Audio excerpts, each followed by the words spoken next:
Beats Planet.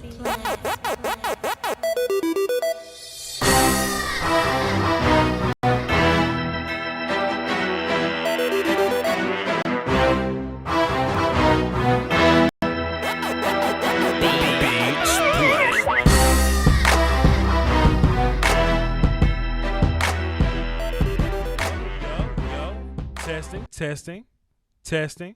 There's a girl that stays on my mind all the time. Studio. All right, we sound good. What's happening, y'all?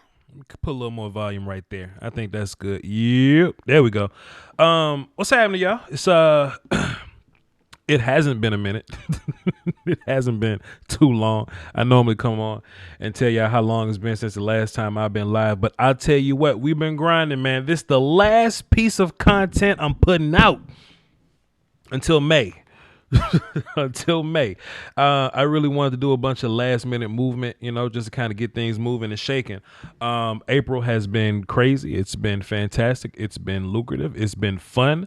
So it's going to be the last bit of work I do until May. I'm going to take a vacation for the 29, for the 30. Is there a 31st in April? Let me take a see. Let me take a look, see. Because if that's the case, I think 3 months is fantastic. 3 days is fantastic. Nope. 29th and 30th, and I'll be back on May 1st, allegedly. We'll see. But after this, I'm taking a vacation, man. I'm taking a vacation after this. I think it's well-deserved. We'll cross that road whenever we get there. Let me pause for a second before I put that up there. So what I want to do is I kind of want to do right by my 32-team audience. Let me take a sip. I kind of want to do right by my 32-team audience. I know I have a Cowboy audience, a really heavy Cowboy audience that's been going hard on the views on the on the film sessions as of late. So shouts out to y'all. But right before I get into full blown Cowboy season, I'm going to give my thoughts and opinions on everybody's draft, because I know everybody's going to ask me, yo, Voch, how do you feel about everybody's draft? You know what I mean? And I'm gonna give that take. You see. Look at these people in the chat box, man. Look at these folk in the chat box. Look at them.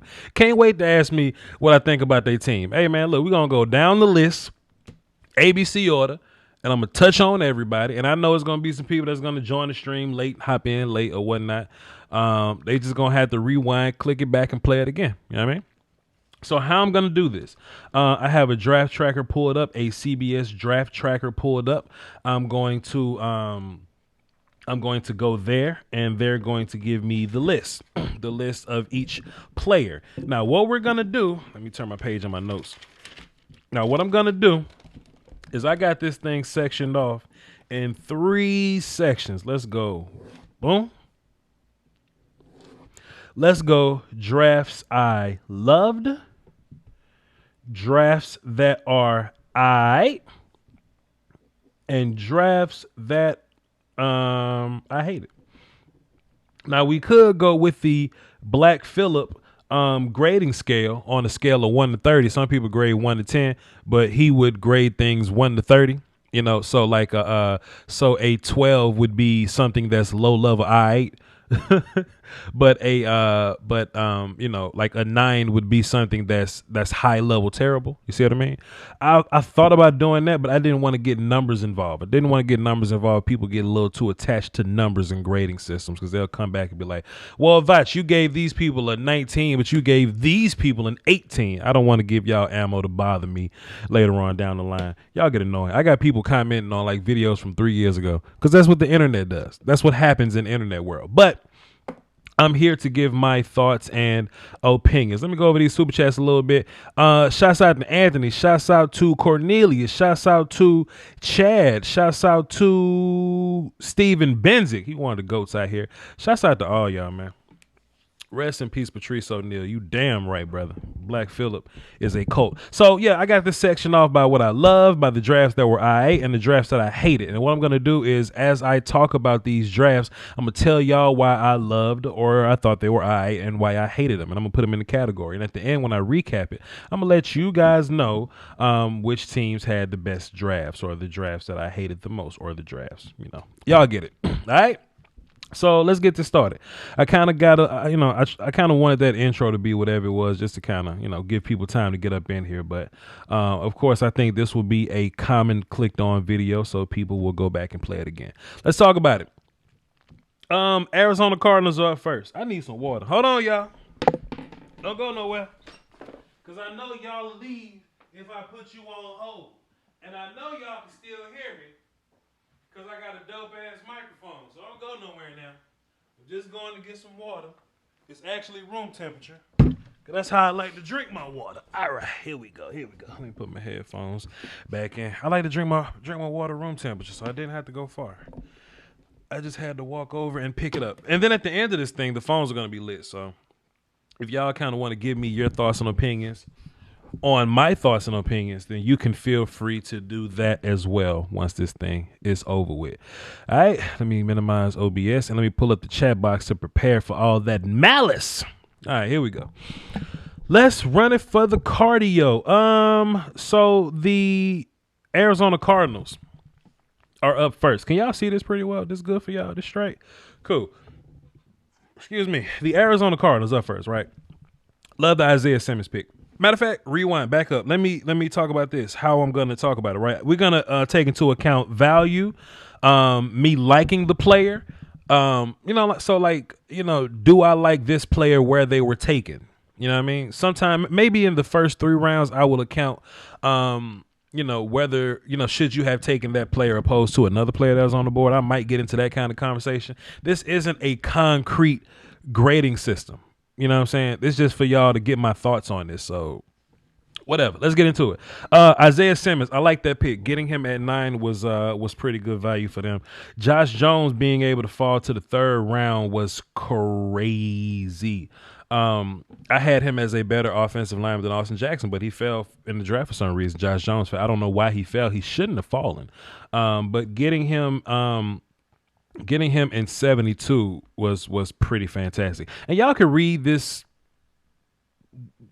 text here by the guy that wrote all this stuff, by Pete Prisco and Chris Trapasso. I don't care about these people. I'm not reading this from this. I'm going straight from my brain or whatever. But Josh Jones in the 3rd round is fantastic. Lakey Fotu, a player that I'm not that big of a fan of, but if you're gonna get him on day 3, I don't hate it. It's interesting that they gave this Rashard Lawrence pick a D, because I like Rashard Lawrence a little more than Lakey Fotu. So that's kind of interesting on that part. Evan Weaver in the 6th round. Good job. Fantastic linebacker that you're getting in the 6th round in terms of value there. He's one of those thumpy guys. He can run around a little bit. So I like him. And Eno Benjamin, he's a running back that, people like a lot. I don't have a problem with Eno Benjamin. I'm solid on him as well. Getting him in the 7th round, you're just adding a little more value to your running back room. So I don't hate that. So did I love this draft, or was it I love the first 2 picks. Not the biggest fan of Fotu. Lawrence, Weaver, and them. Benjamin's going to be a cool little player for you. I need 4 categories. Hold on. So we got loved, liked, then we're going to put I, then hated. So let's do 4 categories. So love, like, I, and hated. Cool. I like the Arizona Cardinals draft. Cardinals. I like their draft. I think I like it a lot. What would have made me love it more if you'd have got like Fotu later? Or something like that. I like the Rashard Lawrence pick. I really like the Evan Weaver pick in the 6th round. So I'll put it in like. I'm not gonna put it in love, because you got to kind of differentiate them loves or whatever. So moving on. Atlanta Falcons. Let's talk about it. AJ Terrell at 16, hated it. I kind of liked it because the Cowboys got the guy that they wanted, but we're not taking my Cowboy bias into consideration here. I hated AJ Terrell at 16, man. I hated it. But I really like Marlon Davidson at 47. So there you go there. I hate Matt Hennessy at 78. Matt Hennessy is not the best. Can you hide Matt Hennessy? I think you can hide him. Can he exist in the third round, pardon me, can he exist like starting or whatever? Like, sure, you can hide him and combo him and things like that, but I'm not the biggest fan of Matt Hennessy, man. Matt Hennessy got exposed in the Senior Bowl when he had to go one-on-one with guys and they was just smoking the hell out of him. I don't think he won not one rep in the Senior Bowl, so I wasn't the biggest fan of Matt Hennessy. He can move around really well. Shouts out to him. Michael Walker, he can run around. You know, he's a pretty fast running around guy. So getting him in day 3, I don't hate it. I don't hate it, man. Jalen Hawkins, I don't hate it, man. You know, that's the whole box safety thing. You know what I'm saying? I'm not going to really go too hard on like box safeties because I think it's plenty of them. It's like millions of box safeties.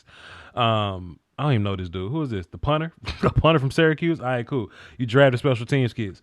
I hated this draft, man. Atlanta Falcons, I hated this draft, dog. I think your highlights were I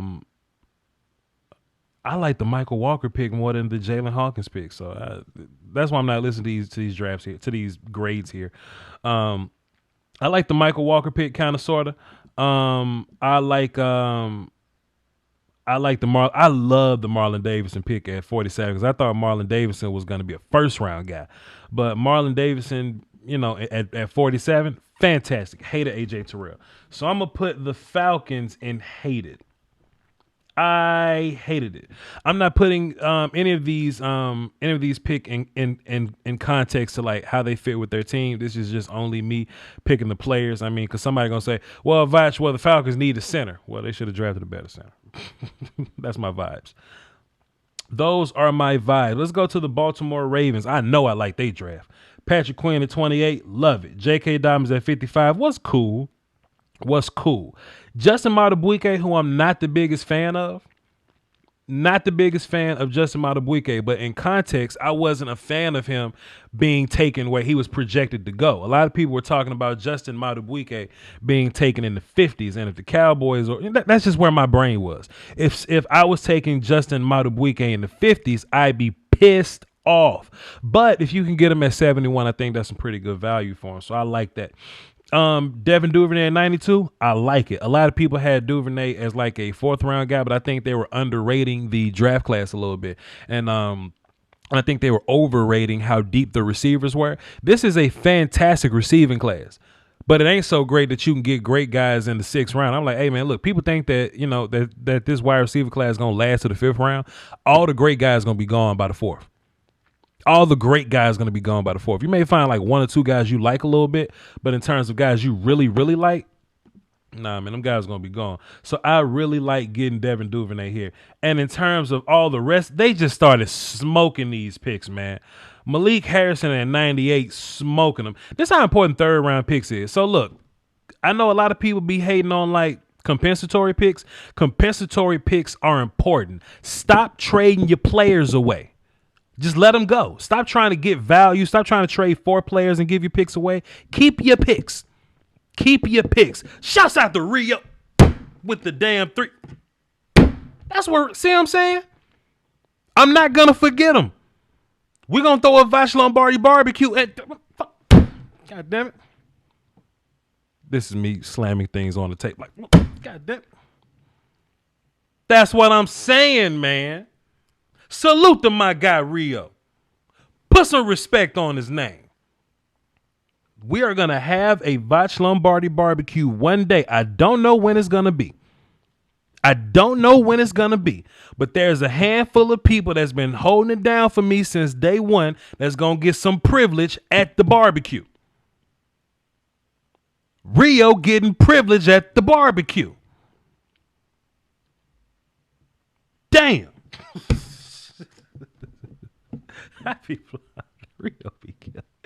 Rio be killing it, man. Rio, son, relax, man. Y'all shouts out to Rio, man. Put some respect on his name, dog. That's how, see, man. Shouts out to my guy Rio. He's the best, man. Rio's the best, man. That's why, see, that's what I'm talking about. You know what? I'm gonna do a Broncos film session just for you and drop it private and send it to you just because. Shouts out to Steven Benzick. He's another one invited to the barbecue. Why? Because there's a handful of people that's gonna get invited to the barbecue that was day one people, and y'all know the vibes with Steven Benzik. Quit playing with Steven Benzik and Rio. I'll smack somebody for them. Let me be out in the streets and see somebody bothering Steven Benzik. I'm smacking somebody for them. That's what I'm saying. Y'all put some respect on Steven Benzik's name. I don't care if I stop talking about the draft. Y'all can go. Y'all can leave. I'm going to drop a film session on one of the Bears players too. Let me write that down. Where my damn notepad at? Broncos film for Rio. Bears. Shit, I can't spell Bears. Bears film for Benzik. Because y'all one of the damn goats. I got to send y'all some mugs, too, because there's only a handful of people that got mugs, and that's going to be your entry pass. Everybody don't get mugs. I'm going to send the mugs. It's only like 4 mugs that exist in real. The Voch Lombardi Speed Strength ass whoop mugs. I'm going to send them out. They don't even exist like that for real. That's going to be the entry pass.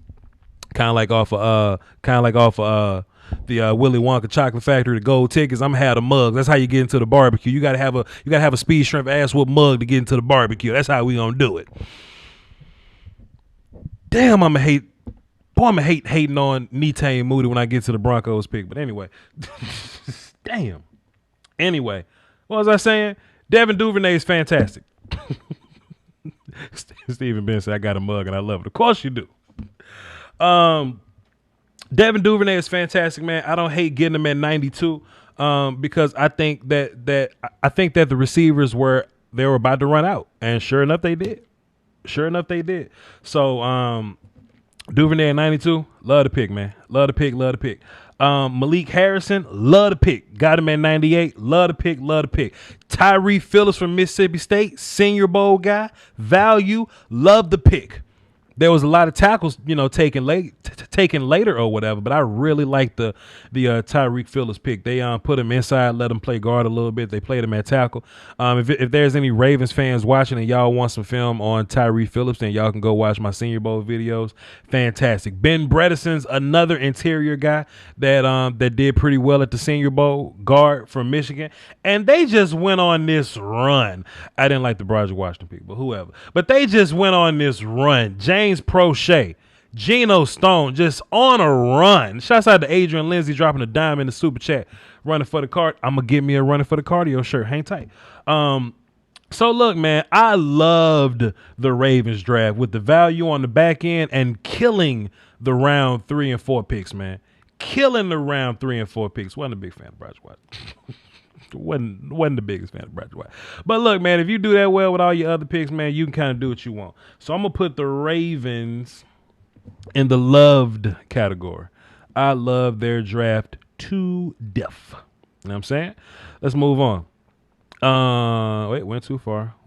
Baltimore, Buffalo Bills. I tell you what, I didn't look at the Buffalo Bills necessarily like with my eyes, you know what I'm saying? But I did kind of, every time I look down, I see one of the guys I liked a bunch. I would see a guy that I like a bunch get taken by the damn Bills, and it just resulted in me liking what the Bills were doing, like from a draft perspective, right? AJ Epinesa, they didn't even have a first round pick. They gave it away to go get Diggs. So if you wanna count Stephon Diggs into this draft, do your thing. Do whatever you want to do. Voch ain't gonna do it, but AJ Epinesa at 54, incredible. Zach Moss at 86, incredible. Gabriel Davis at 128, fantastic value. Jake Fromm, if you ever feel like there's a problem with what's his face with Josh Allen, do your thing. I'm not drafting a kicker. At 188.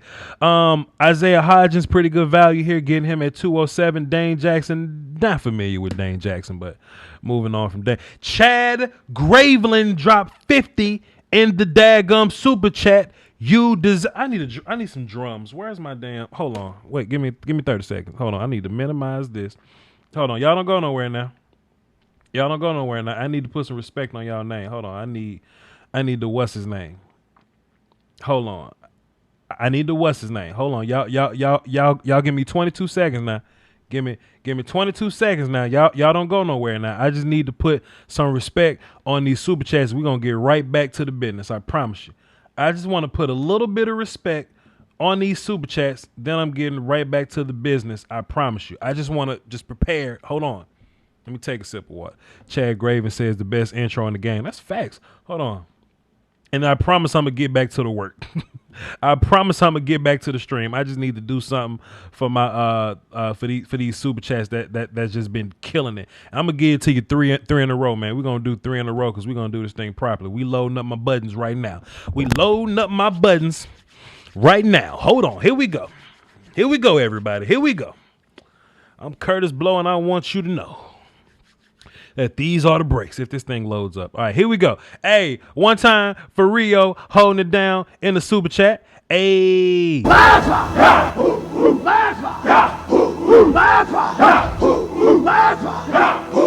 Sorry about y'all ears. Steven Bissick in the super chat like, hey.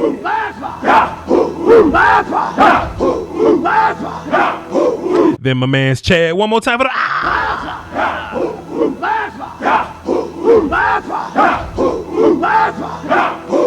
That's for them 50 plus super chats, you heard? That's for them 50 plus super chats. Shouts out to y'all. Appreciate you. Nene dropped a dime in the super chat donation for the new computer fund because you to go. Yes, I am currently trying to build my new laptop. I learned that during the draft that my computer wasn't strong enough to my computer wasn't powerful enough to deal with basic deeds anymore. And I understand that we're growing as a channel. I'm going to start a second channel. I'm going to start recording in 4K, you know what I'm saying? So I need a new rig to kind of run all that stuff. And I'm, trying to make the live streams a little better and all that. So everything that I get goes directly back into the channel. So the current fund that we working on is we're building towards the new laptops. I appreciate all y'all, man. I appreciate all of y'all's, man. Let's get back into the work, though. Let's put the Carolina Panthers on the screen. As far as the Bills, I would put the Bills in loved. I loved the Bills draft. I think they got value everywhere. I'm not getting kicking game guys. I'm not drafting kicking game guys. So the Reaper says food channel. I'll be cooking food on there. I'll be shooting guns on there. I'll be barbecuing on there. I'll be fixing things on there. I'll do a lot of things on there. I'm gonna go fishing on there. Do a lot of things, blogging. Anyway, back to the football. Derek Brown at number 7, pretty good pick for the Panthers, man. But it seemed like they went right back into their D-line bag. They got Yetur Gross-Matos. I think they got him at good value. He was going to go first round, I thought, in my opinion. Get him at 38. Good for you. You got you a safety at 64. I don't mind Jeremy Chin at 64. Troy Pride making it to 113. I think is some pretty good value. Not the most familiar with Kenny Robinson. Maybe I watched him in passing and moved on in my life. But Brevion Roy, y'all know I am a fan of Brevion Roy from Baylor with his big quick ass, his 350-pound quick moving ass. Y'all know how I feel about Brevion Roy. And to get him at 184, I wanted him in Dallas. But to get him at 184, that value is impeccable. And it just seems like, man, it just seems like all the D-line picks just kind of falling in place. They kind of got 2 1-techs, which is interesting. Brevion Roy and Derek Brown play the same position. But I think the value for Brevion Roy, man, getting him at 184 is just too much, man. Not really familiar with Stanley Thomas Oliver, but who cares? Who cares, my guy? I love this draft, man. Fantastic draft. Should I put this in loved or liked? Loved or liked? Because I wasn't the biggest Gross-Matos fan. I just take him at 38. I'll put it in liked. I like this draft a lot. Let's go Panthers in liked. I liked the Panthers draft a lot. Got a really good player in Derek Brown. Gross-Matos falling to 38 and Brevion way down there at 184. I think it all worked out for you, man. I liked the Panthers draft. All right, let's move on. Let's see what else we got. Let me click this thing. Part of my slow moving laptop, but that's what we working on, man. That's what we working on. This thing gonna be flying soon, boy. Watch. Y'all know this was the very first computer that I had when I was podcasting. I was podcasting way before I was YouTubing. Chicago Bears. I was podcasting way before I was YouTubing. You know what I'm saying? So I had this laptop since 2012. I spent $1,200 on this laptop in 2012, and this was my first little rig, man. So this old thing gonna retire and we're gonna move on one day. All right, so let's talk about the Bears, man. First of all, they get an A+ because Steven Benzik hold it down for the Doski Woski, you know. But if we can get into the analysis, let's kind of get into it. Let me take a sip on this one. Move on. I'm gonna take another sip of water for it. Hold on. Let me just get some water going.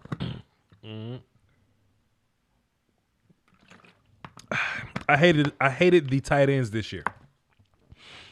I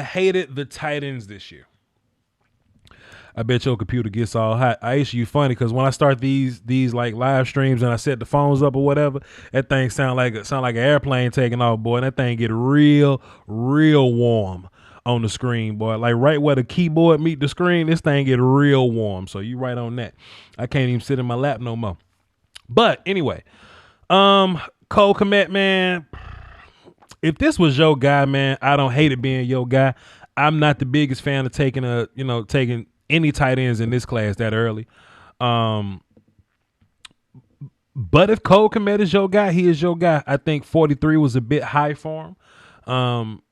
And I think the Bears, kept kind of going for tight ends. You know what I'm saying? They just kept trying to get tight ends. Could you have gotten like a different position value player? Yeah, possibly. You could have got somebody to, keep your defense current or whatever. Jerry Jones called it making a strength or keeping a strength your strength. And if the Bears' strength is defense, I probably would have gone somewhere to keep that strength a strength. But, Jalen Johnson pick, getting him at 50, I like it. I like it a bunch. Jalen Johnson was a guy that was considered to be a first round pick, but getting him at 50 was a pretty good pick. Gibson, I remember he was a Senior Bowl guy. He's a outside linebacker-y kind of guy. I think you can put on some weight and let him, pass rush with his hands in the dirt or whatever, but I remember him at the Senior Bowl. He had a pretty solid Senior Bowl. Never heard of Kinder Vilder. Never heard of him. But I do know Darnell Mooney. I do know Darnell Mooney, and that's some pretty solid value for him at 173. He's gonna probably do some jet sweep things, some gadget things, some slot receiver things for you. So that's cool. Not even familiar with Arlington Hambright, man. Wasn't the most familiar in the world. And Tennessee State, I couldn't find no film on them. So couldn't find no film on Tennessee State. But hey man, look, you got Jalen Johnson and you got a tight end that you feel good about. So hey, I wasn't a fan, man. I wasn't a fan of the Bears draft. Will these players help you? Sure, they'll help you out. You probably got some rotational pieces that'll come in and do some work for you and all that. But overall, as a grade, Steven Benzik, I wouldn't dare lie to you, man. I wouldn't dare lie to you. I'm gonna go ahead and put it in the fourth category. I'm gonna be nice and not say what the fourth category is, but you are indeed in the fourth category. Not Steven Benzik. Steven Benzik is in my first category, but the Bears draft is in my fourth. So let's move on to the Cincinnati Bengals, see what they talking about. Jumbo Joe Burrow, the best player in the draft, the best college quarterback of all time. Can't beat that with a stick, man. He drafted himself right here. T. Higgins at 33, I like it. Logan Wilson at 65, pretty good value for him. You double up at linebacker with Akeem Davis-Gaither, getting him at 107. Love it. DJ Khaled went 147. I don't mind him going here because of the way you took him. In terms of like the actual player, you can kind of feel what you want to say about him, but getting him at 147, I think that's some pretty good value. I want to say Hakeem Adeniji was a Senior Bowl guy too, and I was pretty impressed with what he was able to do. Just he wasn't very consistent, so that's cool there. And Marcus Bailey from Purdue, I like him a bunch too. I like him a bunch too. So they really trying to get that linebacker core going, man. They got a lot of guys at linebacker, man. 3 linebackers there. You know, that's what they want to do. That what they want to do. I don't hate it. You got your offensive line help in there. I like them. I liked them at the Senior Bowl. That was cool. T. Higgins, man, you know, giving Joe somebody to throw to. I'm cool. Then Joe being the best player. I love the Bengals draft, man. I'm going to put them in the first category. Do I think the Bengals should have gone offensive line a little earlier? I think so. Because you know Jonah Williams coming back, so you're gonna act like he wasn't even there. Honestly, you know what I mean. So it's just like you're acquiring Jonah Williams as well. And I would have drafted another guy just to kind of keep that offensive line building going and make Joe as comfortable as possible. But you know. I got to go. My girls are raising all sorts of hell in this house. I'll check with you later. Hey, man, appreciate you and everything you do, Steven Benzik. You're one of the goats out here, sir. Bring your mug. You are definitely invited to the barbecue. Only people that got mugs invited to the barbecue. Let's see. Let's see what old Cleveland Browns are doing. Jedrick Wills, they got the best. How do you get a B for this? There's better upside from the other 2 tackles available. Ugh. This kid is clearly a right tackle. Ugh. But has the body of a guard. Ugh. I think there will be a transition for him moving to the left side. Ugh. Whatever, man. Jedrick Wills he was the best offensive lineman in the draft. He was my 4th overall player. Get Pete Prisco the hell up out of here. Man, Grant Delpit. Getting Grant Delpit at 44 is insane, man. Jordan Elliott is another guy that earlier in the process people were calling him late first-round picks, maybe a second-round guy, and Voch wasn't digging that. But, you know, as the process went on, I was like, sure, I'll take Jordan Elliott in the 3rd round if that's where he's being taken. Jordan Elliott in the 3rd round at the 88th pick is fantastic value. LSU had like 4 linebackers this year coming out. Jacob Phillips, fan of him, pretty cool. Harrison Bryant, I'll tell you what, getting him at 115, that's not bad. I don't mind getting tight ends. I'm just waiting until day 3 to get them. So Harrison Bryant, I like that pick. Nick Harris kind of whacked at me, man. He kind of got beat up on at the Senior Bowl. Now, will he be a better pick? Sometimes offensive linemen are better one-on-one, but other times offensive linemen are better within their unit. So is Nick Harris a better unit offensive lineman? Sure, possibly.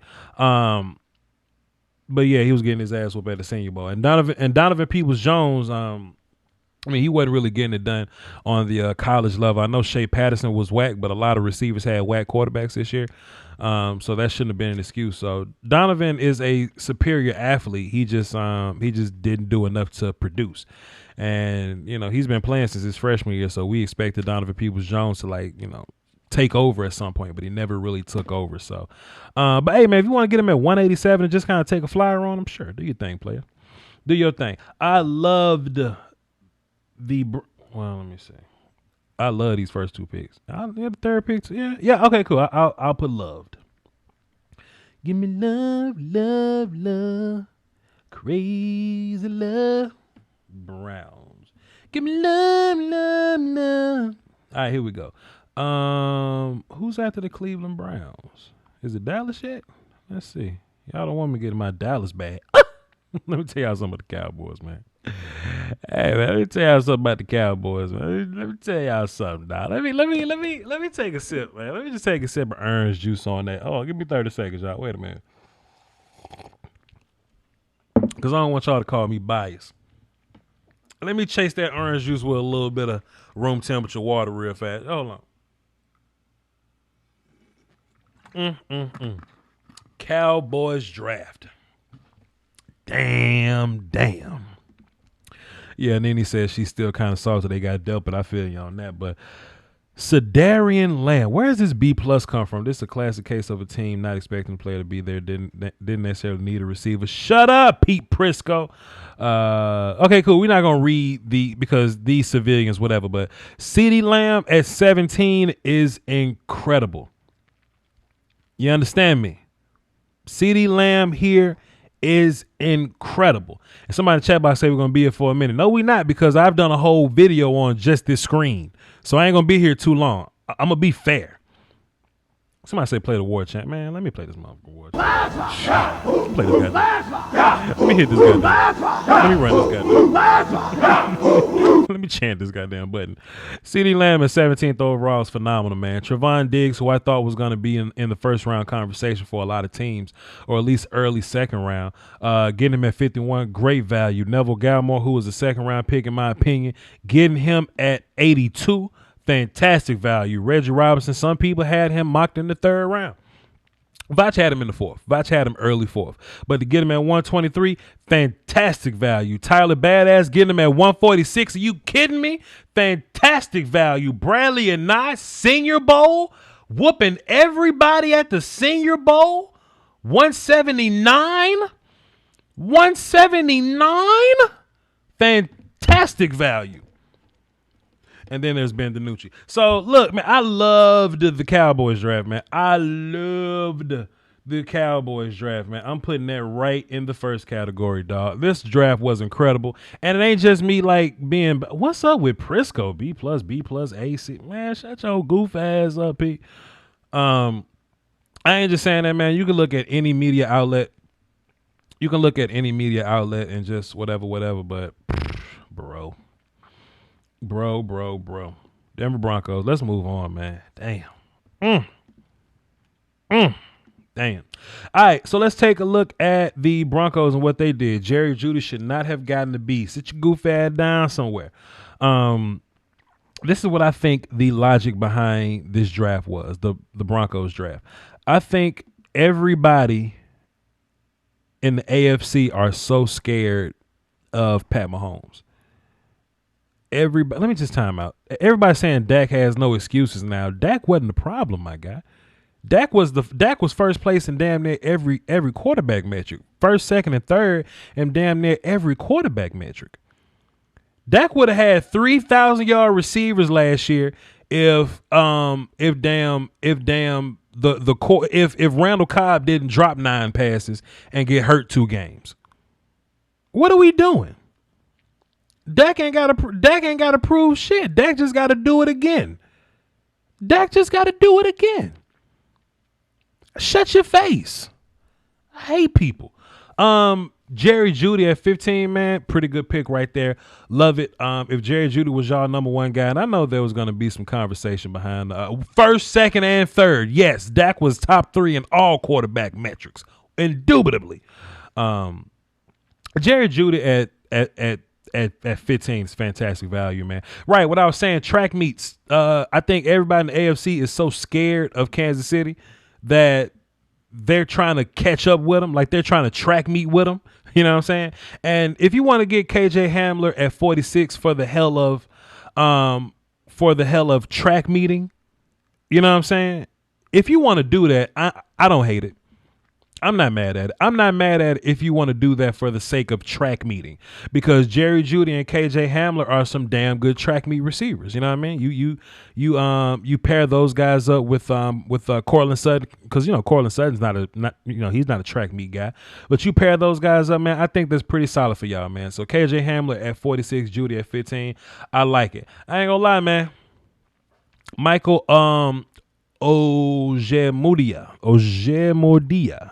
Mordia, my Iowa guy. Not a fan of taking him at 77, man.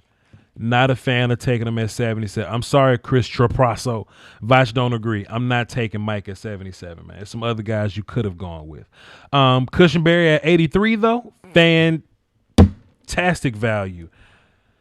C+. Get out of here. McKelvin Ajim, he was a Senior Bowl guy. Pretty solid. Albert O, getting him at 1. Look, if you want to get a tight end in the third rounds, man, I don't hate it. Man. Yeah, I'm not as big on these next 3 picks. Boy, these next 3 picks was kind of rough for me. Justin Netane and Tyree. Oh goodness, I'm not the biggest fan of these. I don't want to be mean, and the fact that Chris Trapasso gave Netane Moody an A-. Let's see. Major injury concerns, but Netane has left tackle feet. No, he doesn't. Unbelievable strength. I believe it. Torque to move defenders. Not true. At times he gets over his feet in pass pro. at times. But you get an A- for that. Hey, whatever. Your grading system, my guy. But Derek Tusker is the steal of the Broncos draft.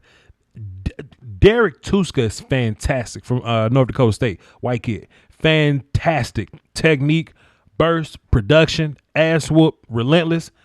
Great pick, man. So in terms of me liking the first 2 picks, I like Cushenberry. Your Senior Bowl guy's cool. You want to take Alberto in the 4th, I'm fine with that. And I really like Derek Tusker at 254. I'll say I like the Broncos draft. I liked it. I wouldn't have took your Iowa guy, and I should ding some extra points for that. But I like the Iowa guy. I like my Iowa guy. But boy, Netane Moody. Jesus, man, you could have got so many more points for not drafting Netane Moody. You know how when you take the ACT, you get what you get like the SAT. What you get like 200 points for writing your name on the paper. Every team get 200 points for not drafting Netane Moody. Looks like the Broncos missed them 200 points. Let's get into the Lions then. The Lions den and the Lions den. Lion then, you lying then. I think they should have took Derek Brown. Ugh. See Pete making this about himself, man. Pete making it about himself, man. Jeff Okudah at number 3 is fantastic, man. Get Pete the hell up out of here. Deandre Swift. I like the player. I just weren't sure what they're gonna do, because they got what's my Auburn guy? Damn, my running back from Auburn. Carry on.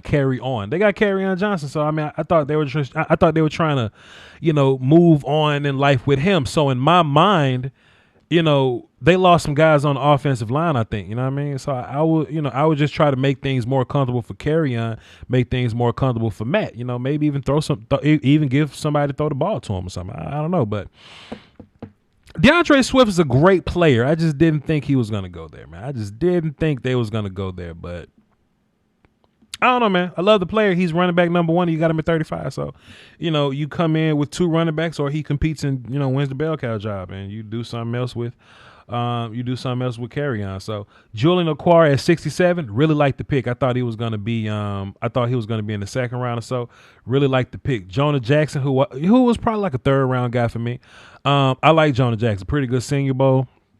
Get him at 75, good value. Logan Steinberg, who I thought got beat up a bunch on at the Senior Bowl, but his actual tape is better than his Senior Bowl tape. So he's another guy that exists more in the I'm better as a unit. I'm better within my unit than I am as an individual. You know what I'm saying? Logan was getting his ass beat up on the Senior Bowl. But if you want to take him in day 3, I don't hate it. Quintez Cephas, he probably fell because of his 40 time. He's a pretty good player, but his 4, what he had, like a 4.6, 4.7 or something like that. Teams was really dropping him because of that though. But Quintez Cephas, he's a playmaker, man. Put him in the slot and let him just catch the ball on people, man. I think he had a pretty good Ohio State game, bro. So that's that. Elusiveness lacking on Swift. This man is a joke. He said that? I ain't even reading it. Hold on. I ain't even reading. I'm just saying. Swift ran through huge lanes at Georgia. Elusiveness lacking. Ugh. Nah, see, that's what I'm saying, y'all. See why I say do your own research, man. See why I say do your own research, man. That man just said DeAndre Swift was lacking elusiveness. What are you watching? What film are you looking at? Jason Huntley, he's a speedy guy, I think. I think he's the speedy guy from New Mexico State. Yeah. Speedy guy, sure. I mean, if you like him, you want to take him in the 5th. I don't hate him. This is the other Samoan kid that's on Utah, because Utah got like 5 Samoan kids and they all got long hair. Put them all in the Head and Shoulders commercial, but I wasn't the biggest fan of taking them here. I wasn't the biggest fan. Jay-Sean Cornell, you want him here. Fine. At 235. Yeah, cool. I actually like Jason Huntley, now that I think about it. So now, is Jason Huntley going to be your change of pace back and you're going to get rid of Carry On somehow and Swift going to lead the way? Like, I don't know. It's interesting. But, yeah, the DeAndre Swift lacks elusiveness. whatever, bro. I'm gonna say the Lions had an alright draft, man. I think they had an alright draft. Well, Okuda, Swift, Okwara. So that automatically goes into the positive lane. Then Jonah. Yeah, okay, cool. I like their draft. I take it back. I like their draft. I like it. I like 4 guys out of this draft. Let's see. 1, 2, 3, 4. Yeah, I like 4 guys. So I like their draft. Let's see. I'm gonna put the Lions in the light category. I like the draft. It's a cool little draft. It's a cool little draft. It's a cool little draft. I like Dak Voch. I just thought he could have connected a bit more on third downs in important situations. Dak had great stats last year, but stats can be misleading. Come on, son. Come on, son. Dak led the number 1 offense with 41 drops. How about give Dak the ball not on a 21 time? Come on, son. We're not going to keep hating on Dak Prescott. Let's move on, man. Detroit Lions, pretty good draft. I like it. Green Bay Packers. Now, I was talking to the homie Sadie Fresh. Everybody put your seatbelts on. Push your headphones real close to your ears. We've got to have a conversation about this draft. Let me take a sip. Let me chase that with some water. Hold on. Hold on. We got to have a conversation here. First of all, let's go over the picks. Jordan Love at 26. Fine. Sure. He was probably going to go around that way anyway. A.J. Dillon at 62. I'm not the biggest fan of it at all. But I'll hold my comments. Josh DeGuara, not at 94, my guy. Kamal Martin, I actually love this pick. Actually, great pick. I don't know why Chris hates it. Love this pick. John Runyon, cool. We'll talk about it. My Indiana kid, whatever. Vernon Scott, box safety, hate it. Jonathan Garvin. Jonathan Garvin was not my Senior Bowl guy. It was the other Miami edge guy that was the Senior Bowl guy. Well, cool, whatever. Cool guy. I think he's a run stoppy guy, but whatever. Let's talk about this draft for a second. I think people are first of all, we should all give this draft a hard time for where they drafted people and the people that they drafted. We should absolutely give the Packers a hard time for that. But then I double back and I say, me and the homie Sadie Fresh were talking today. And I asked him, I said, you think this is a draft for Aaron Rodgers? Or is this a draft for Jordan Love? Let me fix my hat. First of all, I hate all these picks. I hate them all. Can't stand them. I can't stand these picks, except for my guy, for Martin, my linebacker. But these picks would indicate that they're preparing for Jordan Love to take over. A lot of people are saying they didn't draft Rodgers a receiver. What if they were drafting offensive line and running back to prepare themselves to transition into a run-first offense where Jordan Love would take over? Because you would have to address the offensive line. And you ain't have to address running back. You didn't have to address it at 62 neither. But if you want to, if you wanted to build upon your stable of running backs and improve your offensive line and get a young tight end for your quarterback to throw to, because a tight end is a quarterback's best friend, maybe this draft wasn't for Aaron Rodgers. I think it was for Jordan Love. With that being said, it's still a terrible ass draft, and they're going to be put straight in the. I need to make a category for them, because I did more than hate this draft. Like, I laughed at it. I laughed at this draft. Let me put the Packers in hated. I laughed at this draft. But the one thing I did want to take from it, maybe this ain't for Aaron Rodgers. Maybe it's to move on from Aaron Rodgers. Because you know Matt LaFleur don't like Aaron Rodgers. So if you're going to give away a pick just to move up and go and get a quarterback for the future that's not going to help you win today, I think that's interesting. But those are my thoughts. I'm moving on from Green Bay before this thing make my head hurt, man. Keep up the good work, and hopefully the computer works out. Hey, yo, Chad, appreciate you, man. Salute to you, man. Appreciate you, man. Let me hit this one more time before you leave, Chad. Hold on. Wait a minute. Let me hit my button.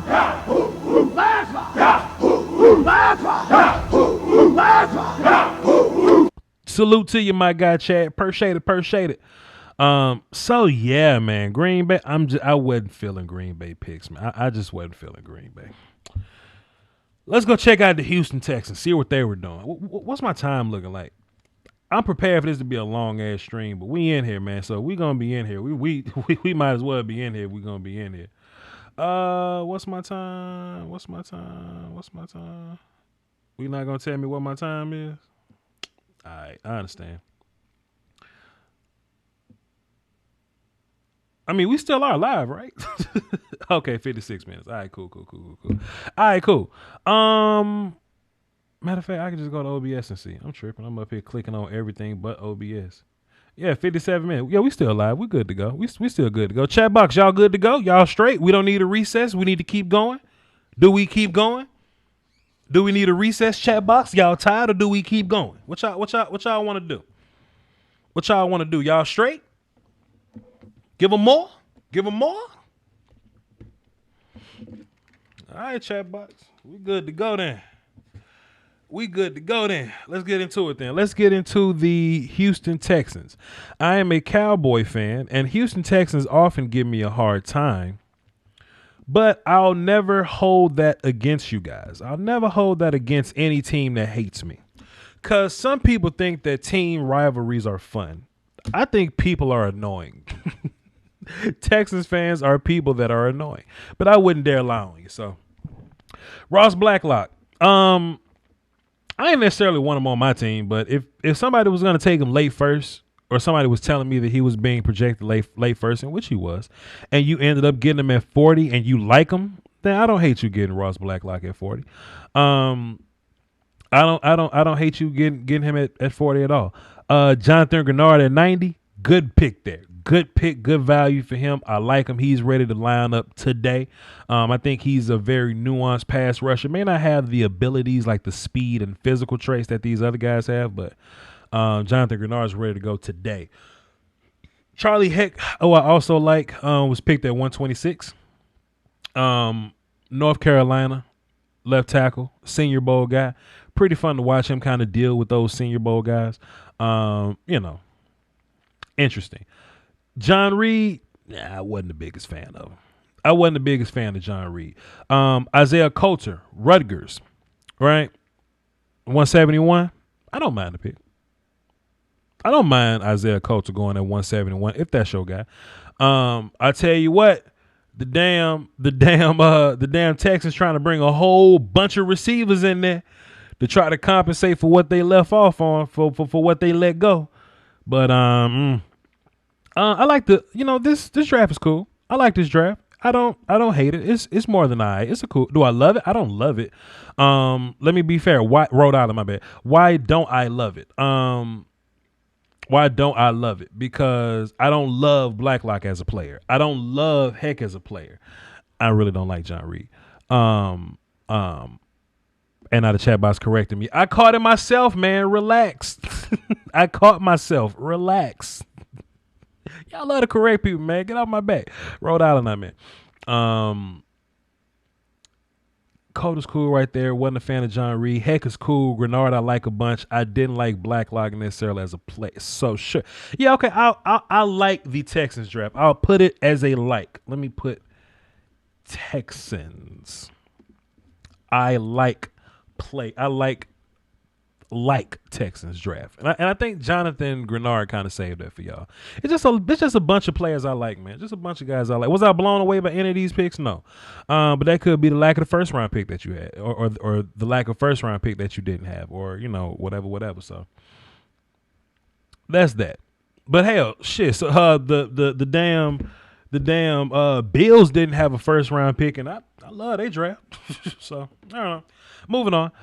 Houston Texans. Let's go to Indy. They all back to back, huh? That AFC South? They all back to back, huh?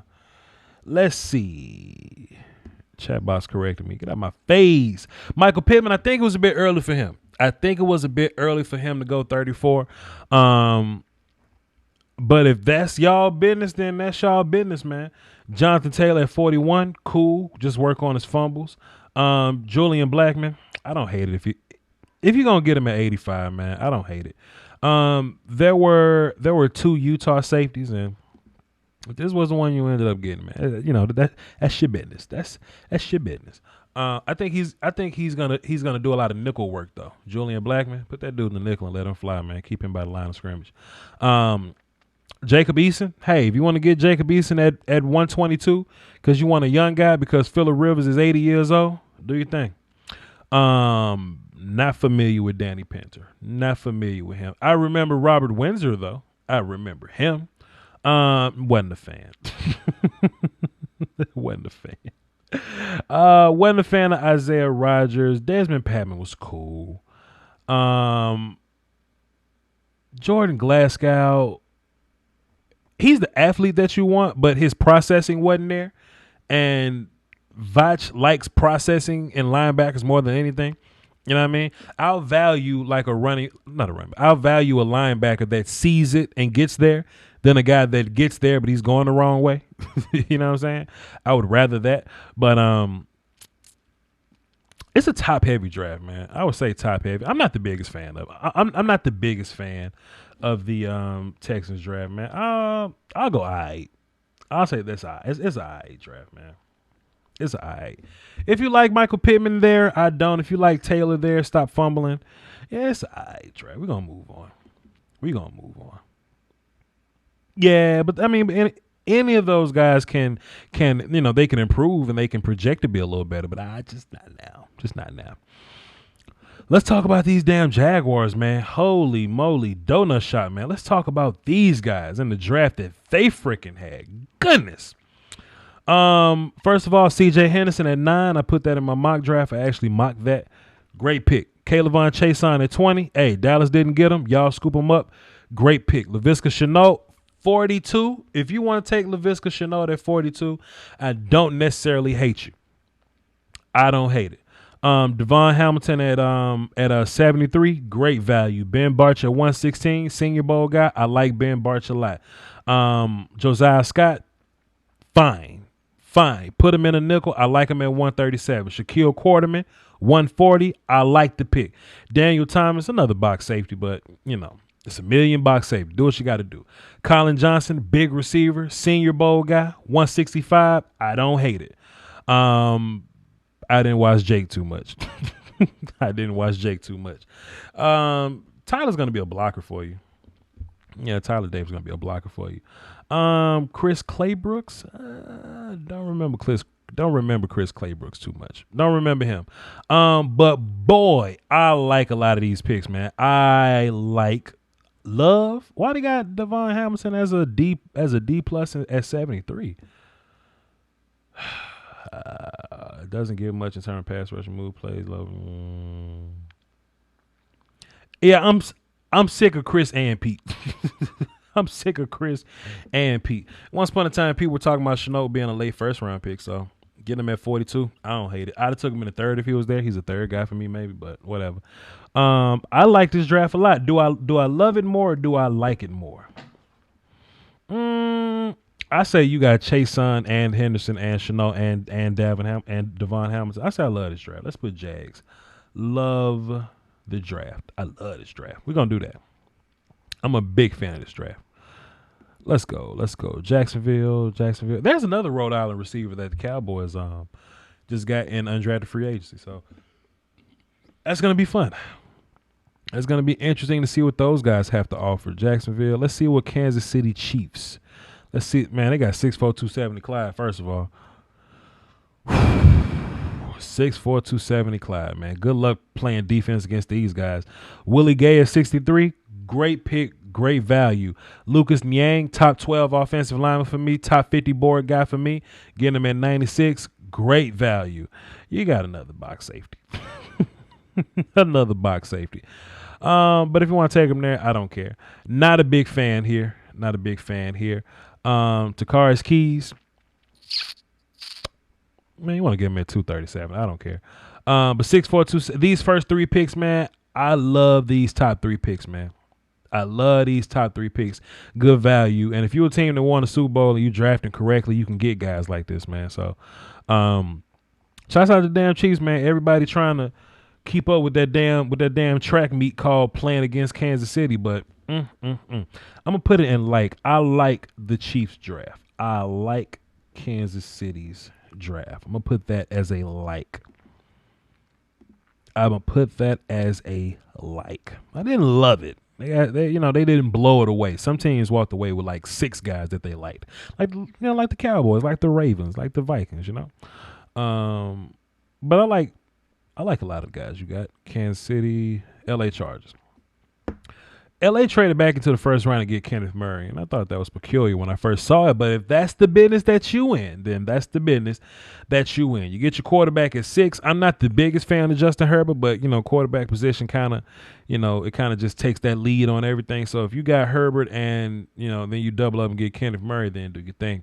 Josh Kelly at 112, I don't hate it. I feel like Josh Kelly was in a Senior Bowl. Absolutely. Josh Kelly is a Senior Bowl guy. Joe Reed, you got another box safety.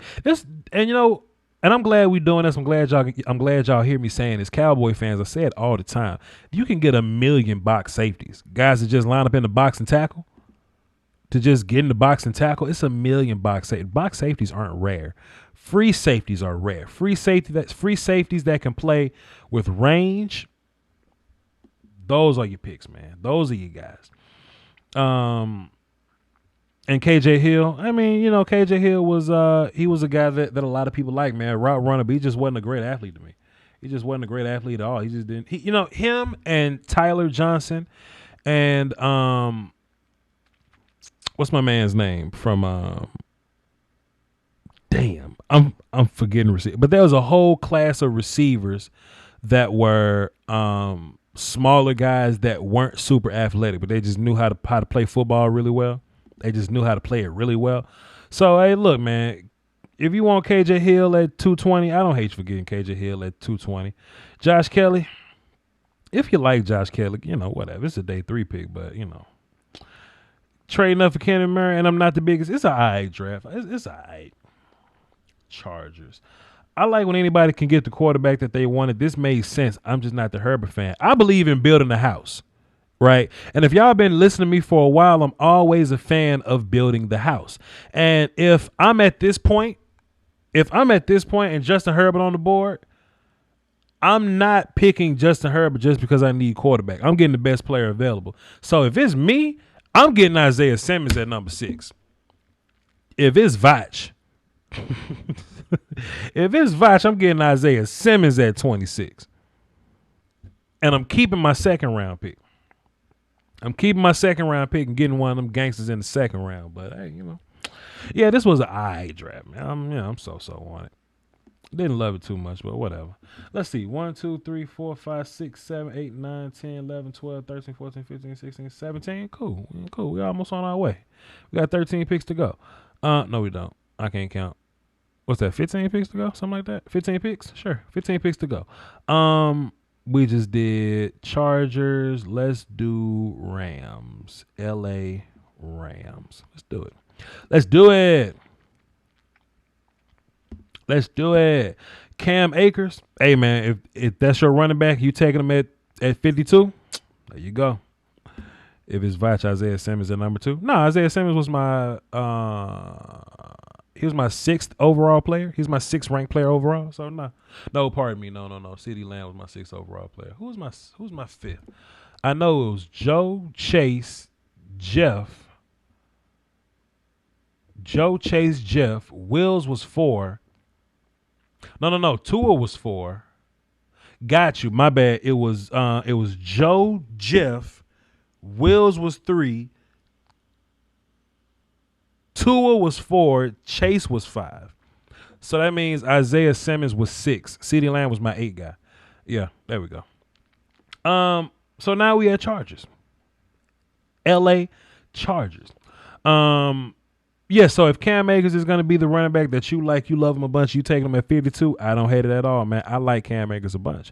He's one of the running backs that can, regardless of his blocking, he can kind of create room on his own. So, no matter what your offensive line look like, Cam Akers can exist on his own. But, man, getting Van Jefferson at 57, man, taking him off the board, I want him on my team. But Van Jefferson at 57, fantastic pick. I'm not high on Terrell Lewis at all. Y'all can keep Terrell Lewis. It ain't even got nothing to do with his injury history. I just don't think that's the case. That's a good point though, Joe. You know, they did pick Darrell Henderson last year, but Gurley not there no more. So I guess they're gonna rotate Gurley and Akers. I guess they're gonna rotate Gurley and Akers. Let's see. I'm not a big fan of Terrell Lewis, but I do like Terrell Burgess. He's I like my safeties to be able to cover a little bit. Burgess is the better of the two, Utah safeties or whatever, and I like him at 104. So, great pick there. Bryson Hopkins. Hey, look, you want to take I like the fact that a lot of teams waited till day 3 to take their tight ends. If you like a day 3, if you like a tight end, get him in day 3. I don't hate your pick at all. If you want to get Jordan Fuller at 199, I wasn't the biggest fan, but do your thing. Clay Johnston, a kicker.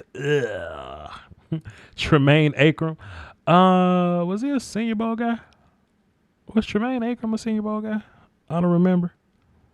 Anyway, solid player. Trey's cool. I just don't know if he's a Senior Bowl guy. I think. I like Cam. I like Van. I like Terrell. It was an alright draft. That was a cool little draft. I don't think they killed it nowhere. Let's put the Rams in alright. I really like Van Jefferson though. The Rams is all right. I don't hate it. I don't hate the Rams draft. Moving on. Let's go to the Vegas Raiders. Henry Ruggs at 12. Hey, y'all wanted to pass up on CeeDee Lamb because y'all covered his speed. Salute to you. I don't hate you at all.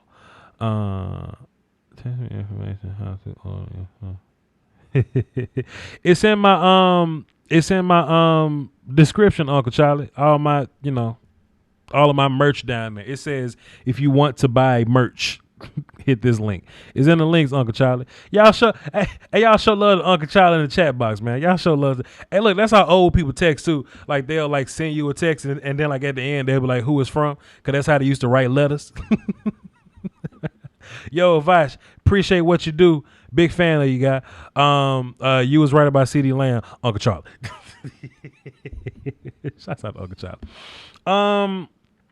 So yeah, man, Henry Ruggs here, man. If you wanted to value Ruggs' speed over Lamb, I wasn't on board with that, but do your thing, Playboy. Y'all should have drafted CeeDee Lamb. Damon Arnett at 19, wasn't a fan. Lamb Bowden at 80, wasn't a fan. Brian Edwards is the other guy. My bad. Brian Edwards, Tyler Johnson, KJ Hill are all those guys that are good football players, but they didn't have great physical traits. They didn't run well. They didn't, all that. I think Brian Edwards at 81. That's kind of rough, man. Tanner Muse at 100. If you want to take him there, I don't hate it. John Simpson, 109. I like John Simpson at 109. I love Amik Robinson at 139. And then they ran out of picks. This draft was kind of whack, man. Is it an eye draft? Let me see. At least you got Lamb Bowden. Damon Arnett ain't terrible. You just shouldn't have picked him at 19. Ruggs is good. You just should have took Lamb. Muse and Simpson are good. I love them. Okay, it's an I draft. I'll say the Raiders drafted I. And the only reason why I didn't hate this draft, because you did get talented players. You did at least get a few talented players that I liked. That's why I don't hate it. I just don't like where y'all drafted them at. I don't like where you drafted Ruggs, where you could have went Lamb. I wasn't feeling that. I wasn't feeling that. But anyway, it ain't my team, so we moving on. Miami Dolphins. I was kind of mixed on it. I think the Miami Dolphins had a better second half of their draft than first half. They had 14 picks in. Well, we'll get into it. We'll get. Let me take a sip of water, man. Tua Tagovailoa, you want to take him at 5 overall? Hey, do your thing. I like to build a house first, but Tua Tagovailoa at number 5, I like it. He was on the board. Take him there. I would have preferred to go Josh Jones over Austin Jackson. I wouldn't have taken Austin Jackson at 18. I would rather go like Justin Jefferson or something because he was there. But Noah Igbenogany, I'm not drafting a nickel corner at 30. How you know he's a nickel corner, Voch? Because they just paid Byron. They paid Xavier Howard last year or a year before that, something like that. Not the biggest fan of taking a nickel corner at 30. I like Noah Igbenogany, but I feel like if you wanted Noah Igbenogany bad enough, you could have took Noah Igbenogany later, or you could have taken another player and just simply have taken your nickel corner later, especially if you're in the market for a smaller nickel corner. If smaller nickel corners don't bother you, then wait. Amik Robinson just went 5th round. I would rather have Amik Robinson in the 5th round than Noah Igbenogany in the 30. Whatever. Robert Hunt, if you want to put him at guard, take him at 39. I like the pick. Don't hate it. Raekwon Davis is interesting because in a 4-3 system, he's going to have to play 3 tech. I think Raekwon Davis projects best in a 3-4 system where he can play defensive end, punch, extend, and 2-gap people. But he's a 3 tech in this system. So that means he'll be behind Christian Wilkins in this system. You spent your 56 overall pick on a player that doesn't fit your defense to sit behind Christian Wilkins. I don't like it. Brandon Jones at 70, terrible. Solomon McKinley, who's a player I do like. I do like Solomon McKinley.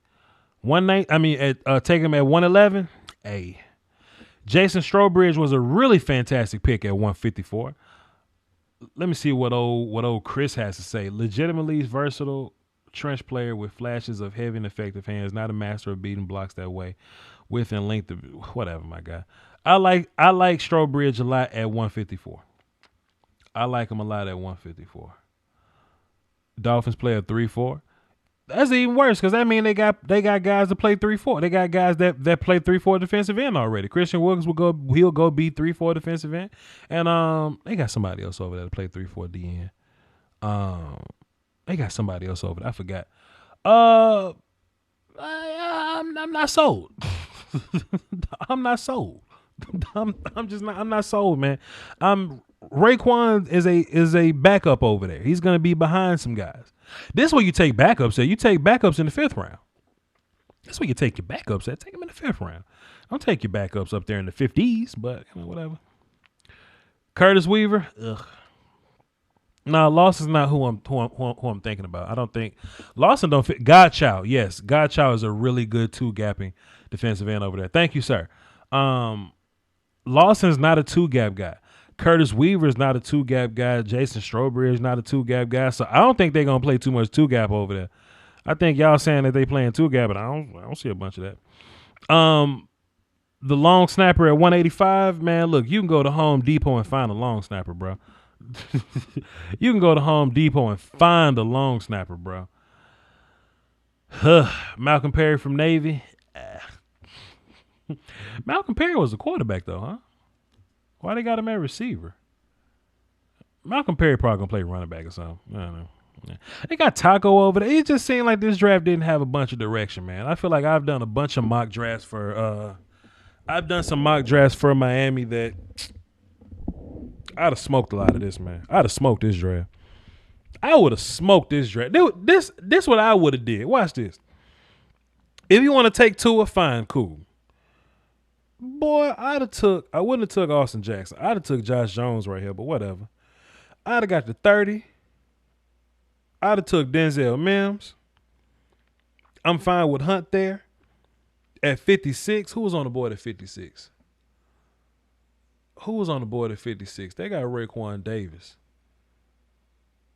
Who was on the board? I'd have got AJ Epinesa instead of Raekwon Davis. We get to the 70th pick. Man, I'd have took Christian Fulton right here. Goodness, Christian Fulton would have been your slot receiver. Boy, Solomon's fine. I don't mind Jason here. I really don't mind Curtis here neither. Long snapper. Man, I'd have took Zach Bond somewhere up in there, man. I just don't know what the hell going on with Miami, dog. Are there any Miami fans in the chat box?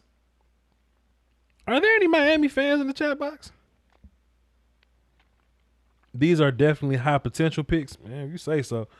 Oh my God. Like, I just off the top of my head with no preparation did a better draft than the Dolphins did. I hate it.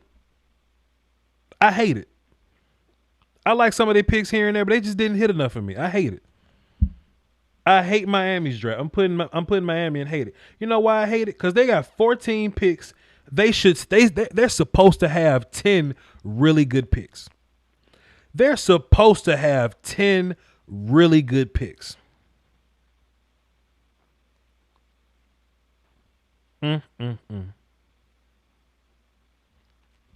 I just gave y'all Christian Fulton, AJ Epinesa, Tua Tagovailoa, Denzel Mims. Who I said I was going to take? Josh Jones, who's better than Austin Jackson in my opinion. Zach Bond.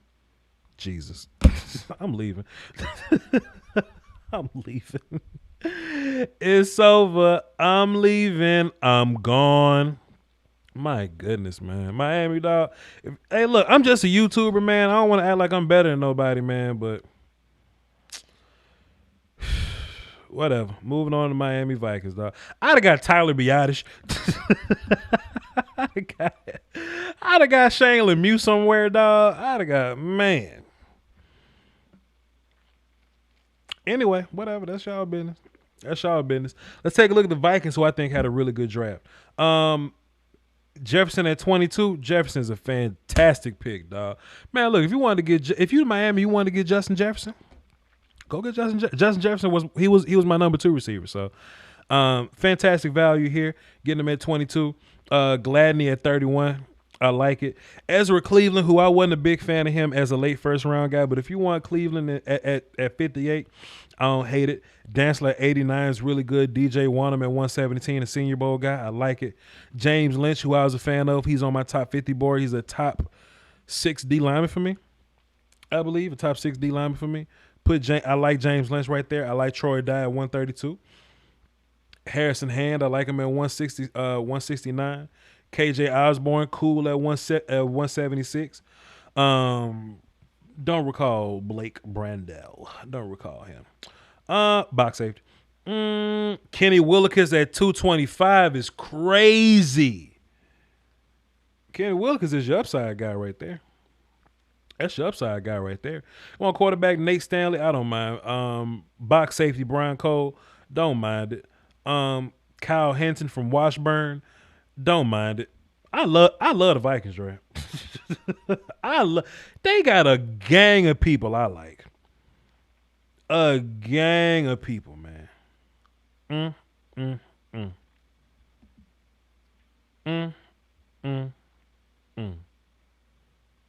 Great freaking draft, man. Great freaking draft. Voch would have had the Dolphins as Super Bowl contenders. Big facts, boy.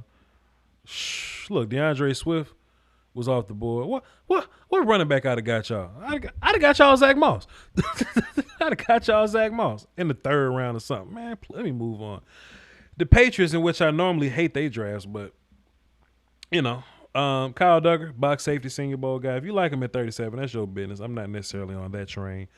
Josh Uche at 60. I like Josh Uche a bunch. I do not like Anthony Jennings anywhere, let alone at 87, but If it work in y'all system, he work in y'all system. Devin Asiasi, who's a really good tight end. I like him there. But I don't like Dalton Keene at tight end at all. So we're going to get him off the board. Kicker at 159, whatever. Michael O from Michigan. Okay, cool. Yeah.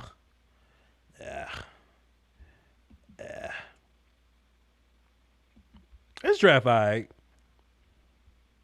Patriots had an all right draft. I hate this draft. I like Josh Uche, but I hate this draft. Yeah, I hate the Patriots draft. Yep, hate it. Pats. Hate it. Can't stand it. Can't stand it. I hate it. I ain't finna sit up here and make myself try to like it. Like, it's a lot of picks that I understand. Like, if you want a guy, like, I understand you wanting Asiasi. Let me mute that. I understand you. Who the hell on my phone? Well, what's going on? Well, who making noise on my phone? Who making noise on my phone? Cardinal fan, do not unmute the phone, sir. Thank you very much. I'm not fooling with the New England Patriots, man. I'm not fooling with the Patriots. Like if you like Kyle Duggar, they're cool. If you like Asiasi, they're cool. I don't like the rest of these picks. I like Uche a lot. I don't like Anthony Jenkins. That's too high for Duggar to me. I hate the Patriots draft. Can't stand it. Let's see about the New Orleans Saints. Let's see what the Saints did. Cesar Ruiz at 24, if that's your guy, I don't hate it. Zach Bond at 74, I love the pick. Troutman at 105, I'm waiting to take tight ends on day 3, but whatever. So, hell, the Saints only had 4 picks. They did all that trading up and moving and shaking to go and get their guys. It's so short. Do I hate this draft too? I like Zach Bond. Troutman is cool, but 4th round, Cesar Ruiz, it's all right. I say all right. Because I don't mind quality over quantity. You know what I mean? I don't mind it. And the Saints are a team that's pretty much built already, so I don't mind it. But, hey, man, that's y'all. That's y'all business. Troutman's going to be good? Sure, he is. I'm just not drafting tight ends to the 4th round. That's my prerogative. New England Patriots, New Orleans Saints, New York Giants. Let's see what the Giants did. Yeah, the Saints traded all their picks away. I want to say one of them went for Emmanuel Sanders, I want to say. All right, so Andrew Thomas, 4th overall pick, kind of makes sense a little bit here. They wanted somebody that may have been established at left tackle already. Of course, Wills wasn't the left tackle, but I think he can play left tackle. But also, I think pardon me. I did a nap, y'all. I think the Giants are trying to make their offensive line a little more cohesive. They have a mixture of zone and power guys. So what's going to happen is you're going to take Nate Solder off the field, and you're going to you might put him at right tackle, but what's going to happen is you're going to put Andrew Thomas next to Will Hernandez, and they're going to maul people.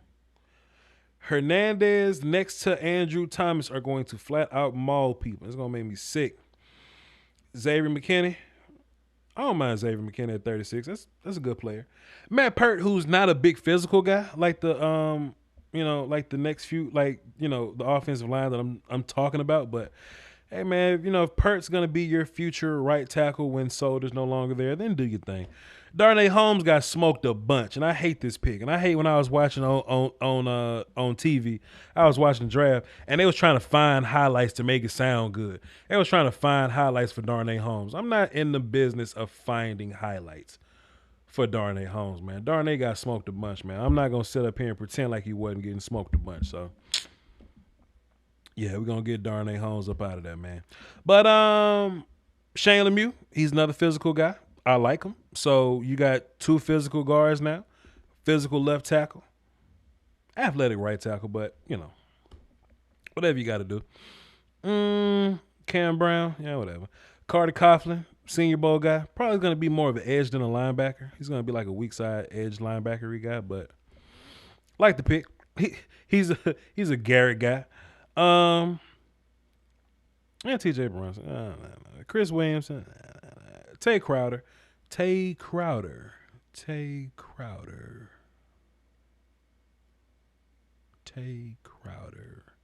Was he always a linebacker? Didn't he play some safety at Georgia? Ted Crowder. Didn't he play safety? Chat box, didn't Ted Crowder from Georgia play safety? Got him listed as linebacker here. Who knows? But yeah, the Giants had a cool little draft. I like what they're doing. It was all right. No, I liked it. It's more I liked it than I. So, my bad, y'all. I need a nap, man. I've been working so hard. So we're gonna put Giants as I liked it. I don't hate it because they're trying to keep Saquon upright. They're trying to keep Daniel Jones healthy. So I don't hate it at all. These are all 7th round picks, though. They're not all 7th round picks. I would say all they 7th round picks are 7th round picks. Sure, those guys are 7th round picks. Yeah, I think they did all right. We're gonna move on. Quit hating. They did all right. I'm not gonna hate on the Giants. New York Giants. Let me scroll down. Y'all see my computer struggling up here, right? We almost at the finish line, y'all. And I get to take a nap. Let's see. New York Jets. Let's see what's going on here. Mekhi Becton at 11. Fantastic. Denzel Mims at 59. Fantastic value there. Ashton Davis at 68. A free safety. Fantastic. Jabari Zuniga at 79 is a little high. It's a little high. LaMichael P. Ryan at 120. I don't hate it. James Morgan. That's your guy. Cam Clark, Senior Bowl guy. If you like him, do your thing. Bryce Hall. I think he fell because of injuries, but if you get him in the 5th round, cool. Punter. Ugh. Boy, the Jets started off so good. These first 3 Jets picks, boy. These first 3 Jets picks were fantastic, man. But then they got to this point, and they fell asleep at the wheel, boy. They fell asleep at the wheel when they got to these picks. When they got to this 2nd, 3rd pick and down, they kind of fell asleep a little bit. But I really do like your first 3 picks. I like Mekhi Becton. I like Denzel Mims. I like Ashton Davis. But boy, after Ashton Davis, it gets a little weird. Yeah, I like the draft. It's 3 guys I like. So yeah, Jets. I wouldn't hate it. I like the draft. I mean, it's not like all y'all picks was great, but it's I like the draft. Voch hates special teams. Voch ain't drafting special teams. No, sir. No, sir. Voch ain't drafting the punter at 191. Go get a punter. P. Ryan would be a steal. P. Ryan's a good player, but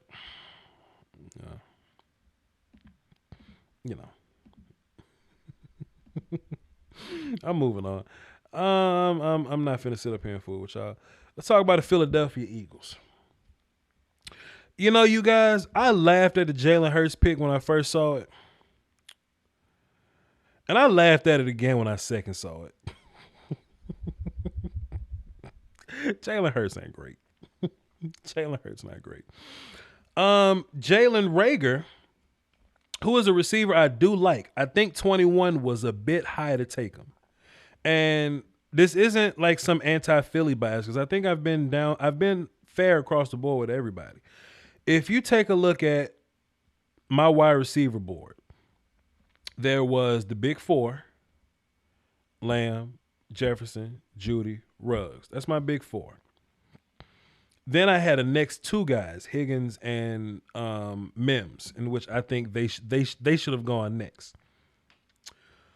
So that next group of guys is where I think Jalen Reagor should have gone. Jalen Reagor should have gone with Ayuk. He should have gone with Hamler. He should have gone with the other group of fellas. Jalen Reagor at 21. Taking Jalen Reagor before Justin Jefferson just don't make sense. To me, it doesn't make sense. And I like Jalen Reagor. But I ain't taking Jalen Reagor at 21. I ain't taking Jalen Reagor before Denzel Mims. I'm not taking Jalen Reagor before T. Higgins. And I damn sure ain't taking Jalen Reagor before Jordan Jefferson. Mike Larry says Reagor does more than Jefferson. Mike Larry, I implore you to call in, sir. Please do, sir. I implore, when these phones open up, Mike Larry, you gonna know it. I just want you to stick around, sir. When these phones open up, Mike Larry, I beg of you, Mike Larry, to tell me what Jalen Reagor does more than Justin Jefferson. I beg of you, sir. I beg of you, sir. Jefferson is a possession slot guy. He got 7 touchdowns from the outside. I'm not here for you. I'm not here for you. No, Mike Larry, I want you to call in, sir. I want you to call in, sir, because if you account route running, if you account being able to play inside and outside, if you account intelligence, if you want to account hands, Jalen Reagor got just as many drops as what's his face that the damn Eagles just let go. Nelson Aguilar. How many drops Justin Jefferson got? Mike Larry, I implore you, sir. I beg of you, sir. Your job is wide receiver. The second word in wide receiver is receive. You don't receive by dropping. I beg of you, Mike Larry. Call me and give me 5 reasons why you take Jalen Reagor over Justin Jefferson. It can't be the 40 time because that looks similar too. Please, sir.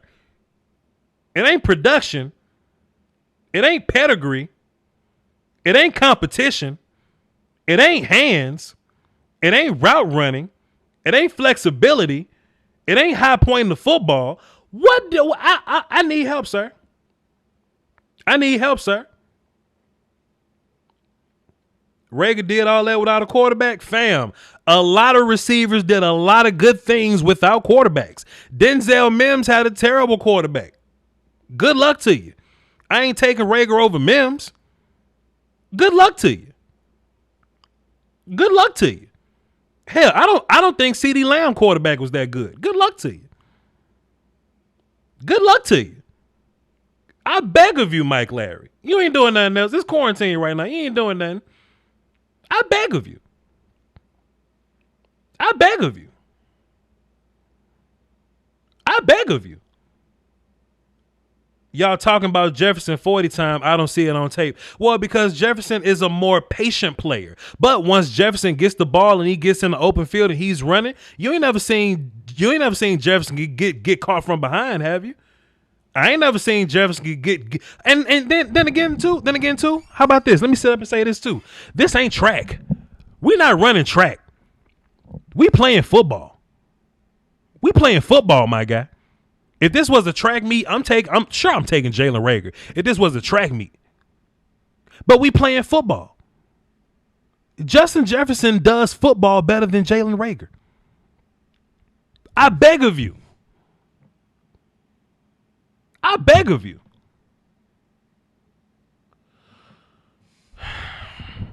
So I like Jalen Reagor as a player, but I'm just probably not going to take him at 21. I'm not going to take him at 21. Yes, he does get captured from. He gets captured from behind. He gets captured from behind. Goodness. How about this though, Mike Larry? Let me entertain your thoughts with this, sir. Wouldn't you say that since Jalen Reagor was the sole heartbeat of that offense, wouldn't you think Jalen Reagor should have more production, my good sir? Shouldn't you think that Jalen Reagor should have better numbers since he was the only one in that offense? There are 4 good receivers at LSU and a running back that caught passes and some tight ends that caught passes. Jefferson still had 18 touchdowns, dog. Still. I beg of you. How about this, though, my guy? How about this, though? What if I told you that Jalen Reagor did all those spectacular things versus Big 12 defenses, sir? What if I gave you that, my guy? What if I told you that? What if I told you Justin Jefferson was more impressive versus better NFL talent? What if I was to tell you that? Let me get back to the show. Jalen Reagor's cool, man. I just wouldn't take him at 21. Now, I don't hate on the Eagles for taking a quarterback necessarily because Carson Wentz does get hurt every year, man. I just don't think I don't think Hurts is good, man. I just don't think Hurts is a good player. Can you hide good players in the National Football League? You can absolutely hide good players in the National Football League, sir. Well, yes, sir. Lamb did play in the Big 12, Mike Larry, but Lamb also played against Georgia, which he had a big game. Ohio State, in which he had a big game. Alabama, in which he had a good game, and the best team in football last year, LSU. So not only did CeeDee Lamb play in the Big 12, but he played for bigger schools than his. So he played 3 SEC teams and a Big Ten school. So Jalen Reagor, yo, my guy. Don't do Voch, player. Hey, look, Playboy. This ain't Pete Prisco. You know what I'm saying? This ain't Pete Prisco. You know what I'm talking about? This ain't, what's my man name? Chris Trapasso. This ain't Chris Trapasso, my guy. Come on. Come on. You know I done watched all the CeeDee Lamb film from his freshman year when he was wearing number 9. Come on now. Come on now. What's going on a bit? Mike Larry, please. I beg of you, man. Man. I like Davion Taylor a bunch. I'm a big fan of Davion Taylor. A lot of people thought it was a reach to get him at 103. I think Taylor is better than what his projection was. I actually like taking him here at 103. So that's that. Kayvon Wallace, if you want to take him at 127, I don't hate him. I don't hate it. I think he's gonna play a lot of line of scrimmage things. He's gonna do some box stuff, play some nickel for you, whatever. Jack Driscoll, in which in my mind I thought it was Jake Driscoll, in which I thought. Jeff Driscoll, my bad. I thought they wanted to go get another quarterback because they was hating on Carson Wentz, but Jack Driscoll, offensive line. You want to improve your offensive line, man? I don't hate it. John Hightower, in which I think that's a really good pick for him in terms of like the 40 times. So, or the speed rather. Sean Bradley's cool. Quez can run too. Prince Tega Nwogu. I thought he was gonna go early, but he had some injury stuff. Not a big fan of Casey. So, the Eagles want to run track, man. The Eagles want to run track. They want to get their speed up. They went to go get Emmanuel Sanders. Excuse me. They want to go get Emmanuel Sanders. Quez is cool. You know what I'm saying? Good 40 guy, Southern Miss guy to the top and all that. Alma mater type talk. John Hightower, another runner. And Jalen Reagor, who's another runner. So Eagles wanted to get up on speed. I mean, do I hate the draft? I like Davion Taylor. I like Reagor, but not where they took him at. I like I hated the Eagles draft, man. I hated it, man. I hated it, but whatever. Not my, I hated it. Eagles fans call in, they killing me. Why you? This your opinion. I don't want to hear from Eagles fans. I want to hear from you. I don't want to hear from nobody else. I'm just saying, man. CeeDee Lamb played in the Big 12, man, but he was always in the playoffs because they won ball games. I'll give Voch $500 if you call in. Come on, Mike Larry, call in. You ain't doing nothing. Do it for the culture, Mike Larry. You watch all my videos. You want me to have $500 in the super chat from Rocco, man? Come on, Mike Larry, call into the show. I'm not going to scream at you, man. I just want to have a productive conversation with you, sir. That's all I want to do. That's all I want to do, Mike Larry. Let's go Philadelphia Eagles, Pittsburgh Steelers. Let's see. Pittsburgh Steelers. Saints got Emmanuel Sanders. I'm tripping. Not Emmanuel Sanders. Marquise Goodwin. I'm sorry, y'all. I said Emmanuel Sanders. They got Goodwin. I apologize. My bad. Same thing. Old ass free agent receivers. Chase Claypool at 49. Ugh. Let me tell y'all something. First of all, I hate Claypool at 49. I don't think he's as fast as his 40 is. I say that all the time, but the Steelers don't miss at wide receiver. So the Steelers do not miss at wide receiver. You know what I'm saying? So What's the number? Big. Hey man, the number on the screen. The number should be on the screen, Mike Larry. Let's see. Let me put the number on the screen for you, Mike Larry, so you can call in.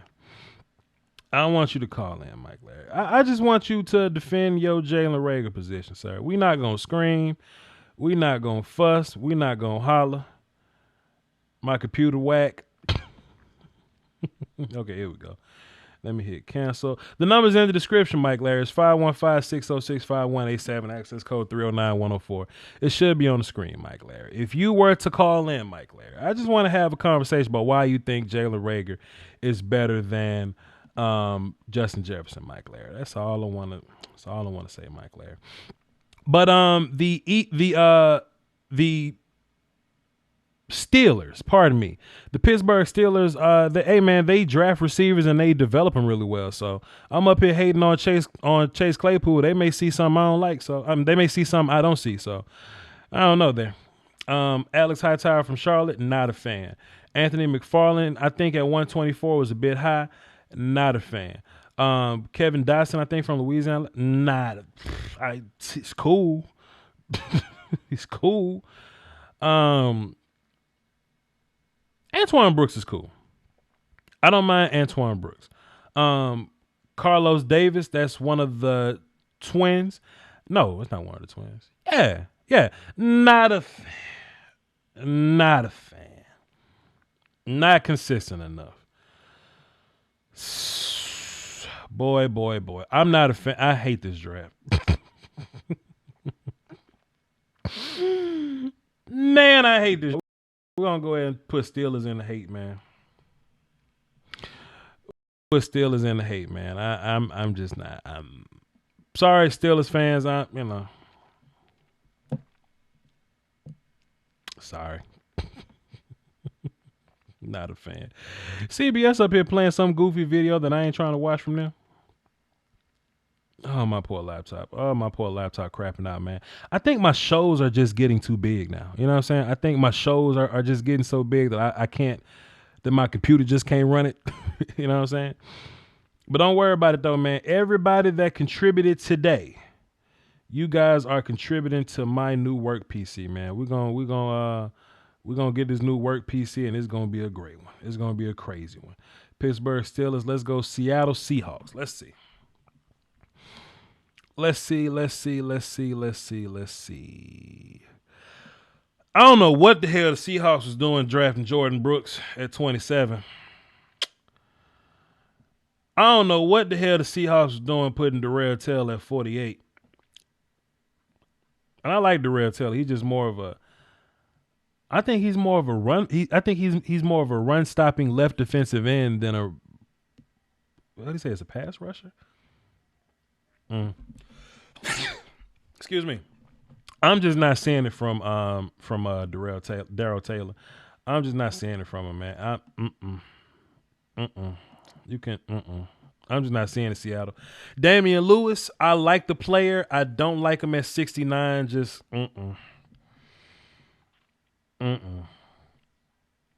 Kobe Parkinson, DJ Davis at 144, I like Alden Robinson a lot at 148, though. I do like Alden Robinson a lot at 148. Yo, Voch, open the phone now for him to call in so we can hear his opinion versus yours. So you can the phone line's open. The phone line's open right now. The line's open because Cardinal fan on the phone right now. Like Cardinal fan is right here on the phone. Let me see. Well, Cardinal fan has muted himself so he doesn't get unmuted. But yeah, the phone's open. It's open. So it ain't off. Let me see. Cardinal fan, what's happening? Hey, Dosky Woski, Peasky Whiskey. Yeah, Mike Larry says that the phone's not open, but I'm like, there's Cardinal fan right there on the phone, so I just wanted to check the phones. Hey. Huh? This is Mike Larry. This is Mike Larry. Let me tell you what. This is not Mike Larry. I beg of you. I beg of you. You're not funny. I beg of you. Good luck. Wagner plays. Offensive line. Defensive line. Safety. Free safety. Generational type. No, sir. You are Talent. you are not Mike Larry, sir. You are a Cardinal fan. No, sir. Hey, Voch, nothing but the best, brother. Nothing but the best. I really like the Cardinals draft. Cardinal fan. Oh, No, but let's get to the real point. C.D. Lamb. Yes, sir. C.D. Lamb. C.D. Lamb. That's the steal of the draft. Oh, my gosh. Sure. Voch, that's it, right? Game over? You might as well not even play. Dallas wins the Super Bowl this year, right? Might as well. Time out, Cardinal fan. Let me get Mike Larry in here. I just simply want to get his opinions on this conversation. Let me just get Mike Larry in. Mike, first of all, man, I'm not gonna scream. We're not gonna holler and fuss. We just want to have a constructive conversation, my good sir. Can you please explain to me why you like Jalen Reagor over Justin Jefferson, sir? First of all, what's good? What's good to everybody?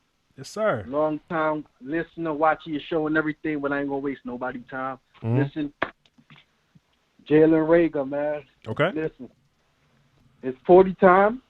It doesn't match.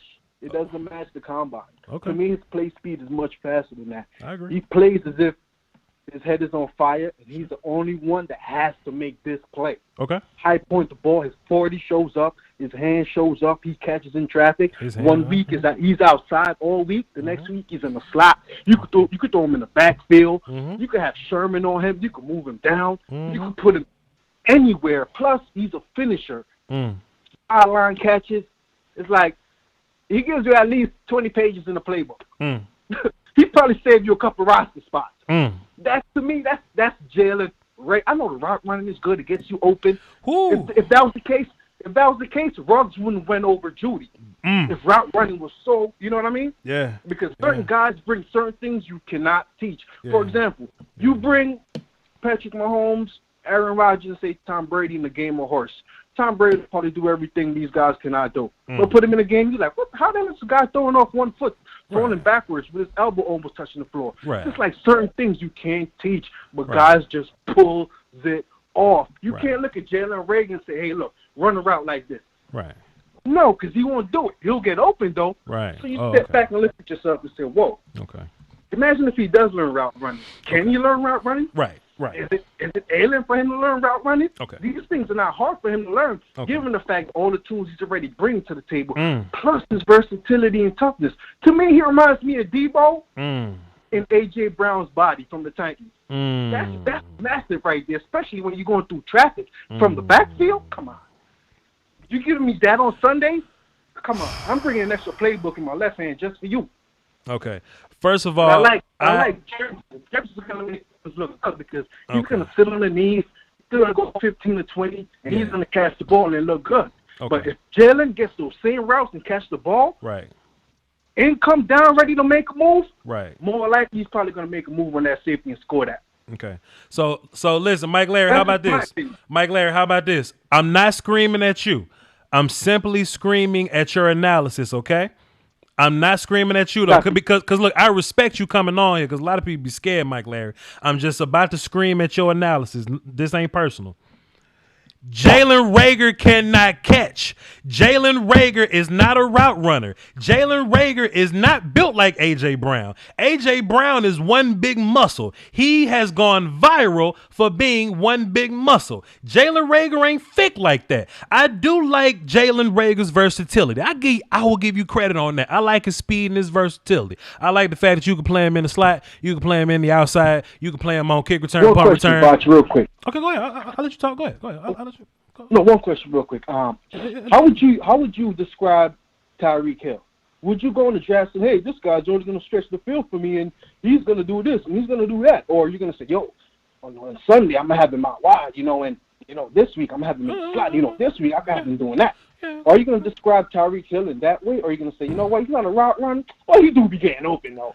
Jalen Reagor is not Tyreek Hill. Tyreek Hill has better ball skills. Tyreek Hill catches better. Tyreek Hill is better after the catch. I would even say Tyreek Hill is more explosive than Jalen Reagor, sir. I'll even go as far to say, but we ain't talking about Tyreek Hill today. We talking about Jalen Reagor versus Justin Jeff. Let me give you what I say about Justin Jeff. You like Jalen Reagor on the outside. You like him in the slot. I like Jefferson better outside. I like him better in the slot. He's a better route runner. Jalen Reagor had like 8 drops or something. You can't find me a Justin Jefferson drop. Find me the film where there's a Justin Jefferson drop. You know, you may say that Jefferson's 40 time don't add up to Reagor's 40 time. That's because Jefferson is more of a patient runner. But when he gets in the open space, he does not get caught from behind. I don't know what film you watching where Justin Jefferson I see him get caught. I see him get Find caught me the before. film, sir. He catches it. I'll look it up. I'm objective. I'm very objective. Find me the film. I'll even show it in all 22, sir. I've seen him catch the slant and get caught.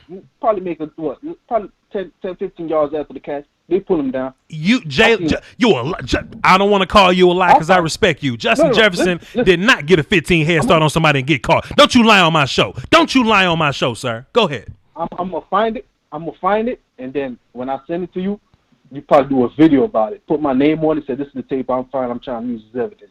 Because I'm gonna find it. I'm gonna show you. Please do, sir. Either way, he's the smarter receiver. He's the bigger receiver. No, he's ready to go out the box. He's ready to go out the box. He's the tougher. And you know what? You just made a fantastic point. You were saying that, you can develop Jalen Reagor to be a better route runner. I personally don't think you can. I think he's more gadgety than a route running guy. I wouldn't try to teach him routes. Justin Jefferson run routes today. 18 touchdowns, my guy. On a team full of guys that had to get touched. 18. He wasn't even the main guy. Jamar Chase was the main guy. 18 touchdowns, 7 from the outside. You trying to say my man Burrow had help? You trying to say Burrow had help? Listen, man. You still gotta produce. You know what I'm saying? I understand Joe Burrow playing quarterback is better for Jefferson. I understand that. But Jefferson still got to line up against SEC talent, catch the ball, run. He's got a high point. He's got to be IQ guy. He's got to get into the end zone. He's got to run tough and finish. He's still got to do those things. Joe Burrow just gets him the ball. Everything else is on Justin Jefferson, my guy, against greater competition. Jalen Reagor does this in the Big 12. What are we doing? You think Jefferson is more explosive than Reagor? I didn't say he was more explosive. They win in different ways, sir. But I would prefer. These are like two different dudes. They win. But when they get the ball, is what you're doing with it. How are defenders gonna play you? You think defenders gonna play Jalen Reagor press coverage outside? They better not do that to Jefferson either. That's what I'm saying. How close are these players? You know what? How about this? The Big 12 How about this? It's a big difference. How about this? This is what I give you credit for, because they did try to press jam Jefferson. They tried to do it in Oklahoma, and you know what he did? He ran past all their asses for 4 touchdowns, sir. They tried this. It wasn't the best idea in the world, but they tried it. It didn't work out. It just didn't work out. I respect the combo, Voch. I just want to know what you think Reagor's shortcomings will be. His hands and his route running. But I don't even want to say route running, because if I was an offense coordinator and you gave me Jalen Reagor, I wouldn't make him run weird routes. I'd make him run short stuff. I'd make him run 9 routes. But I do think drops are a thing. I do think Jalen Reagor finding zones are a thing. I think if you run into a smart defense coordinator, they can close up some of those zones that he's going to run into. You just can't run crossing routes in the NFL all day. Jalen Reagor was great. Jalen Reagor was great running crossing routes. But Dwayne Haskins got his ass busted last year because he was good at throwing crossing routes. They take those away in the National Football League. They put coverages together, and Jalen Reagor got to have the smartness to figure that out. Justin Jefferson has the smartness today to figure that out. No, and that's definitely the valid point. Ready to go out the box, but you got to understand that these guys had to see something in him for him to even go up. I don't know what was it, the tipping, what tipped the scale for them. I'll tell you what it is. No, Mike Larry, listen, I'll tell you exactly what it is. And like I said, I so appreciate you for calling in because a lot of people scared to do this. Mike, they drafted him because they were just wrong. They were just wrong. And this ain't me saying Jalen Reagor's a bad player or that he's going to be a bad player. I'm not saying that. I don't know what the hell's going to happen. Jalen Reagor could be fantastic. He could be the best in this class. I'm simply saying we just can't have faith that these teams going to do the right things anyway. You know what I'm saying? We can't just assume because the damn pack. Let me read off my list: the Falcons, Bears, Packers, Dolphins, Patriots, Eagles, Steelers. They all had bad drafts, so we just can't assume everybody's going to draft well just because they think like this, just because they don't think like us. No, I definitely dig it. It's just that when you see that, you see a Reagor before a Jefferson, and after looking at all these damn receivers, all 112 million of them, you come back, you say, wow. What's really separating these guys? I tell you what, How man. much is the separation? I tell you what, if you're Jalen Reagor, you need to be able to get ready to learn how to run more than a slant, more than a hitch, more than a screen, more than like a jet sweep. You need to learn how to do more than that. Because if they take those routes away from you, you're gonna have a hard time in the league, man. Yo, Mike Larry, you probably switch him in different positions if that's the case. If Sherman is outside busting his ass and he can't get a slant, boom, you throw him in a slot. Boom, he can't work there. Boom, throw him in the backfield. You know what I mean? Boom, he don't work there. He pissed all day. Everything shut down. Boom, pull him up, quick return. Hey. That's just me. I'm just a big fan of versatility, man. Sure. And he won't complain about none of that. Sure, I love Jefferson. He's ready to go out the box. Jefferson is also versatile, sir. He got touchdowns from inside and outside. Man, it's gonna be a good show, man. I appreciate you, my guy. It's a rival. It's a rival. You know what I mean? It's right there. It's the Eagles. They in that division, man. These guys gotta show up, man. You an Eagles fan? In there. You an Eagles fan? Nah, I'm not an Eagles fan. I'm a fan of every team. I don't really got a team.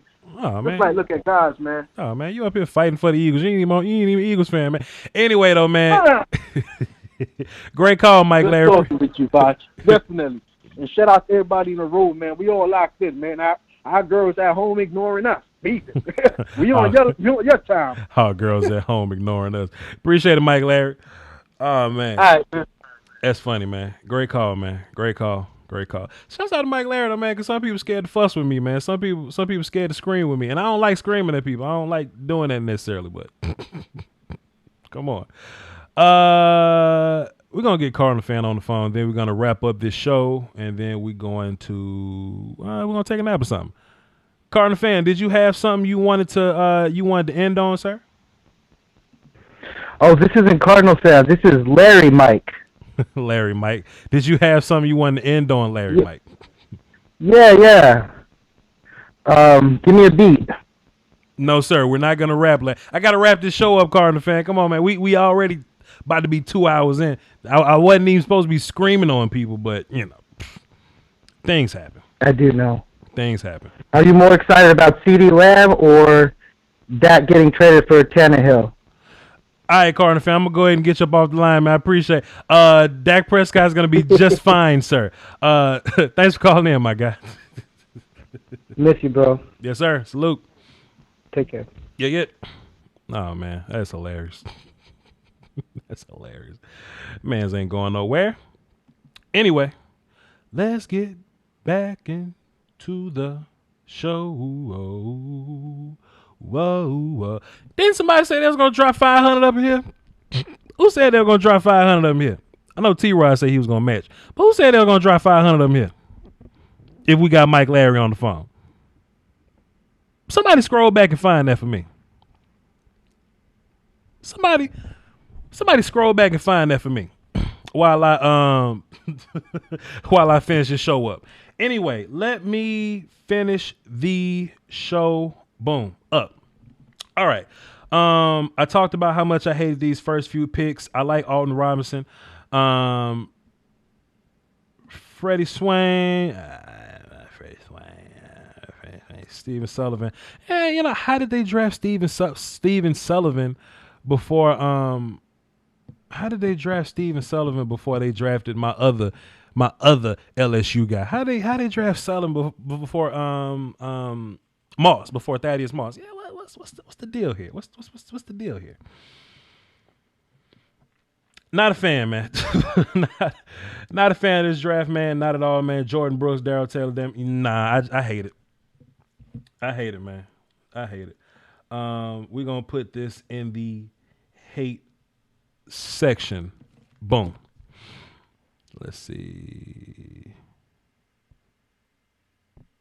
So listen, I'm not gonna run behind anybody in the street. You know what I'm saying? If you want to, you know what I'm saying, put up your situation. If you want to do it, do your thing. But I'm not gonna run and chase you down the street. I appreciate you for considering the donation. I appreciate Mike Larry for calling. It was a good show anyway. But I ain't gonna chase you down the street. Moss has a foot fracture. It ain't gonna get better. It ain't gonna get better. Come on, son. I mean, I just thought Moss was the better of the two tight. I didn't think both tight ends were great necessarily, but I thought Thaddeus was the better of the two tight ends. But it was like 7th round, so like, you know, what you want me to say? Nene a keeper. I'm just saying, you owe her a foot rub, especially if she throw up that 500. That's for, well, Nene can't throw a 500 because she, you know, it's just gonna go right back to her anyway, and she don't like me necessarily rubbing her feet because she's ticklish. So Seattle, San Fran. Let's see what San Fran did in the draft. Let's see what they did. Let's see what San Fran did, and we're going to move on here. Javon Kinlaw, I really needed Javon Kinlaw to go number 14 so I can get CeeDee Lamb on my team. Plus, I just think it makes sense from the sense of they got rid of DeForest Buckner, so they're going to bring in Kinlaw to keep their D-line rotation thing going, and I don't hate it at all, so I like the Kinlaw pick. Wasn't the biggest fan of Brandon Ayuk. Wasn't the biggest fan of taking Brandon Ayuk right here, but if they like Ayuk, do your thing. Colton McKivitz, I think he was also a Senior Bowl guy. But, hey, man, if you're going to get him in the 5th round, dog, do your thing. They got Juwan Jennings in the 7th, which holds a lot of weight with me.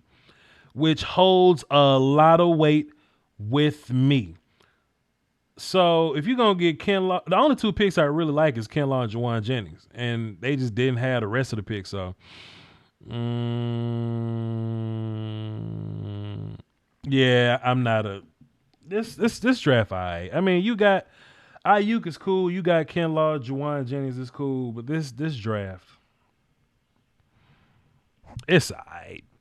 Y'all ain't have a bunch of picks, but you know you did what you had to do. You got a blocking tight end. You got a Senior Bowl offensive lineman. Juwan, I'm a big fan of Juwan Jennings. Kinlaw, Ayuk. Yeah, we're gonna move on. And of course, Tyler the Scout just hit me up in the chat box and said Warner is a blocking tight end. Indubitably. Tampa Bay Buccaneers. Let's see what they did for old Tom Brady. They got Tom Brady offensive lineman. I like Tristan Wirfs at 13. I like Winfield at 45. Great pick. I think it was a bit early for Keyshawn Vaughn. I think that's incredibly early for Keyshawn Vaughn. 76 for Keyshawn Vaughn, that's a bit rough. For Keyshawn Vaughn. 76 is high. Tyler Johnson, not the biggest fan of Tyler Johnson, but if you got him at 161, that's your deal. You got a Davis twin in there. Salute to him. I think they kind of made news because they was twins. Chappelle Russell. Right. Yeah, man, this draft, all right. I like the top 2 picks. Then it gets kind of weird for me, man. Sorry, Keon, but I do like you getting the offensive lineman to protect Tom Brady. I really like that pick. Antoine Winfield is going to be a really good player for you. He's going to get a lot of hands on a lot of footballs. Great picks there.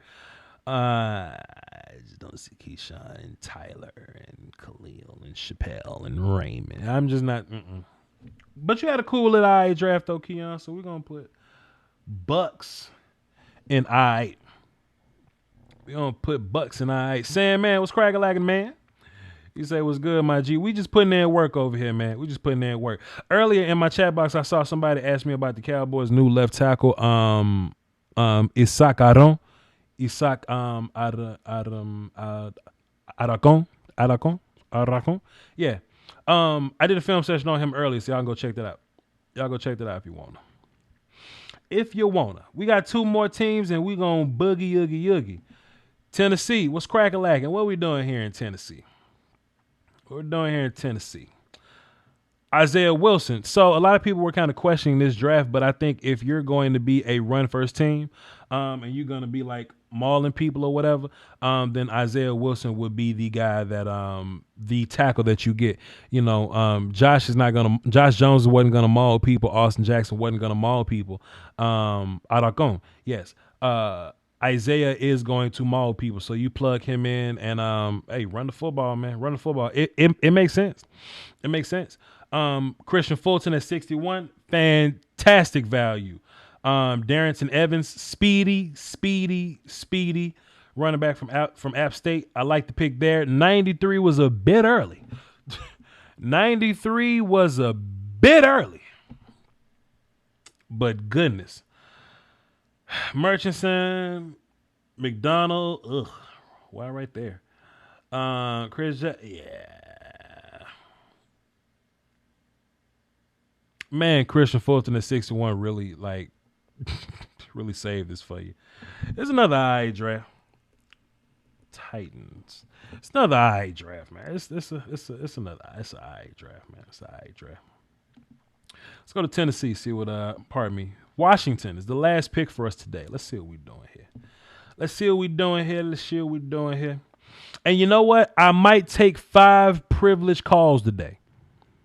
I might take 5 platinum to privilege calls today. So the phone lines are open right now. Y'all can call in. I think I'm going to take 5 of the most platinum privileged callers today. So I know that's Nick and I know that's Tyler for sure. And I'll just kind of gauge the rest of it to kind of just see where we at. So we're going to take a handful of calls today. So if y'all want to call in, go ahead and get in line right now. Because when I'm done with Washington, I'm going to go ahead and get those phones in and have this conversation. Then I'm going to go take a nap somewhere. Yeah? Let's see what Washington did. I know they got Chase Young first, so salute to Chase Young. Antonio Gibson, that was a bit high for me. Hold on, give me 30 seconds. Because my mother, hold on, wait. My mother's calling me on Messenger, and I told her I'm doing a show, so I'm talking. Hello, mother. Don't hang up now. Don't hang up now. Ma. Oh, she won't hang up now. She won't hang up now. Ma. Hold on, she having problems. She having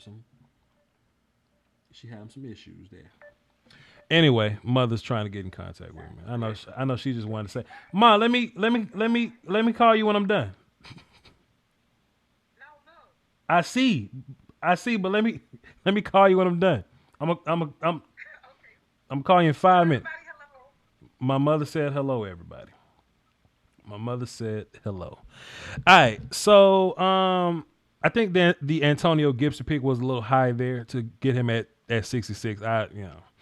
I like Antonio Gibson, but a bit high for me. I heard Sadiq Charles had a lot of off-the-field issues. Like, he might be punch my quarterback in the face guy and not listen to my coach guy. But he got good feet, so, if you want to do that. Gandy Golden, my Liberty guy, good player. Not a good fan of Keith. I'm not a fan of Keith. Kaliki Hudson is cool. Yeah, whatever. Nah, Chase Young. This draft was all right, man. Chase Young helped, man. Chase Young helped. All right, let's run over this. The teams that I hated. Falcons, Bears, Packers, Miami, Pats, Eagles, Steelers, Seahawks. The teams that I thought were all right. Rocco, didn't you say you was going to put $500 in my super chat, Rocco? Nene found you, Rocco. Let me know. The teams I thought were all right. Colts, Chargers, Rams, Raiders, Saints, 49ers, Bucks, Titans. I put Chase. Washington, my bad. Washington. Teams that I liked: Cardinals, Panthers, Broncos, Lions, Texans, Chiefs, Giants, Jets, and the drafts I loved: Cowboys, Ravens, Bills, Bengals, Browns, Jags, Vikings. All right. Hard work, man. Hard work. Now, let's do this. Let's go to my OBS. Let's close this window. Put a little Voch on the screen. Let me get this down because it's slowing down my daggone computer. It's slowing down my computer. So that boy dipped. Rocco did dip out. Rocco got the hell out of there, boy. Look, Rocco left and came back like he came back like this is his first time being here. He said, "What's up, y'all? What y'all doing? What we talking about up here? What we doing up here today? What we doing?" Shots out there. Rocco, don't you dare try to scrape anything together. Rocco, keep your money, sir. Pay your light bill. Take care of your family, Rocco. I am not a debt collector. You do your thing, sir. It is okay. I just understood you was that you was just writing off a check that was gonna bounce and you couldn't cash it, my good sir. But Rocco, don't you worry, sir. Keep your monies. I want you to do something with it. I want you to do something with it, Rocco. I appreciate you, my guy. Rocco said, I'm a scrape something up and try to have it by the regular seat. Who I look like, Arthur Morgan? I'm not gonna go assassinate you and take no money from you, dog. Keep your papers, man. Look, keep your chicken, keep your mentals. Voch gonna be all right, man. Let's get back to the phones, though. Tyler the Scout, what's cracking, man? Voch, thank you for doing what looks like over 2 hours of content on YouTube right now on the draft. That is phenomenal work, sir. Yes, sir. You know why I'm here, man. Let's talk Lions. I know you're going to have other phone callers, so I'll be relatively quick. Jeff Okudah, day one starter, absolutely love him. Shut down one side of the field. Hopefully Trufant can somewhat hold water on the other side. The Swift pick in the second round, a little funky just because I really thought the Lions loved Kerryon. It's just he gets injured. Sure. So I guess this is the insurance play, but God, that seems high to take a running back. Yeah, granted, probably the best running back in the draft, or at least one of the top two in my eyes.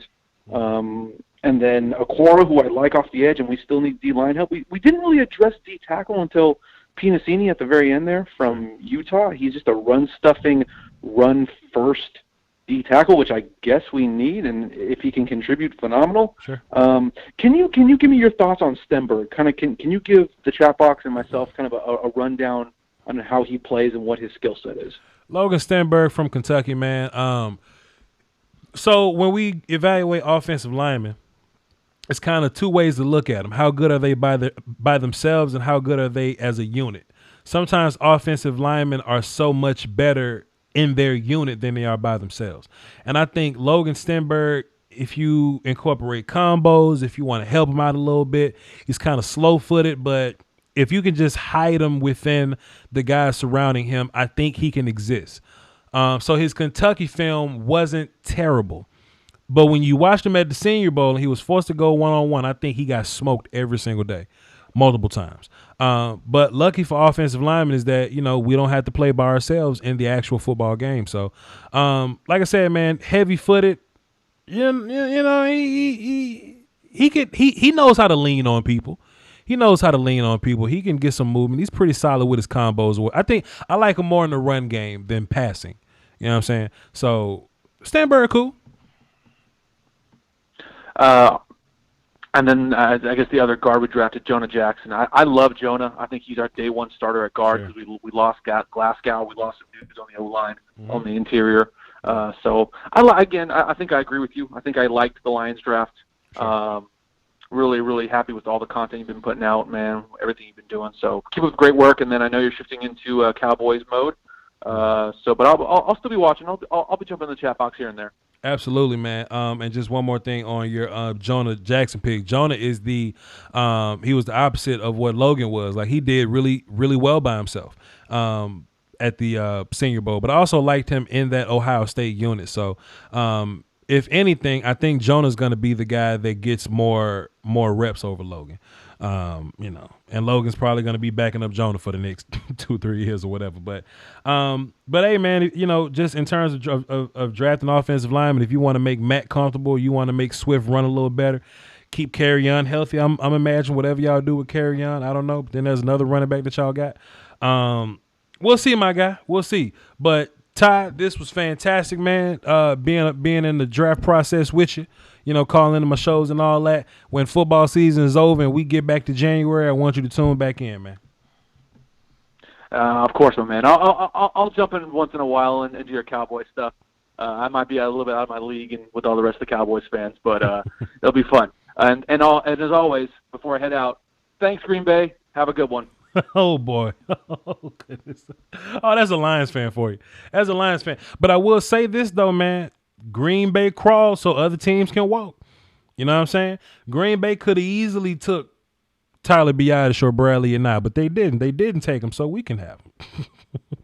So the Cowboys can get him. And then we got Nick Gash. What's up, Nick? What's going on, Voch? Let's talk about it. I wasn't around when we drafted Nite Mutai. Oh, God. Yep. And that pissed me off. Of course it did. I don't like Nite Mutai. I tell you what, man. For some reason. I tell you what, Nick, if you was on the phone, man, if I was live streaming day 3 and you was on the phone when we took Nite Mutai, when you took him, I'm positive my video would have got demonetized because you'd have cussed up a storm, sir. I don't even think I would have cussed up a storm. I think I would have just cried, quite frankly, because Nite Mutai is not the move. And I see a lot of Broncos fans like bandwagoning on Nite Mutai because he was Pro Football Focus's #1 rated guard. And I said, well, Pro Football Focus doesn't really watch film. They just look at stats and efficiency. And because Nite Mutai kind of just caught defenders and let them kind of get into him, and then the quarterback had already thrown or ran somewhere else by that point. Nite Mutai got high scores in terms of not letting his quarterback get sacked, but the film is horrible. And it's honestly pushed me to this point where I'm just going to have to do a quick film analysis on him and put that out for Broncos fans to watch. It's horrendous. They graded. That USC game, sheesh, man, it did not look good at all. So I don't know what's going on with Broncos Nation right now. I do like the rest of the draft, except for Nite Mutai.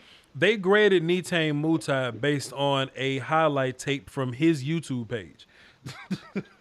That is crazy. Oh, man. That is crazy. That's like lying on your resume. That's like lying on your resume and not fact checking it. That's crazy. But you did get Cushenberry, though. I know you like the Cushenberry pick.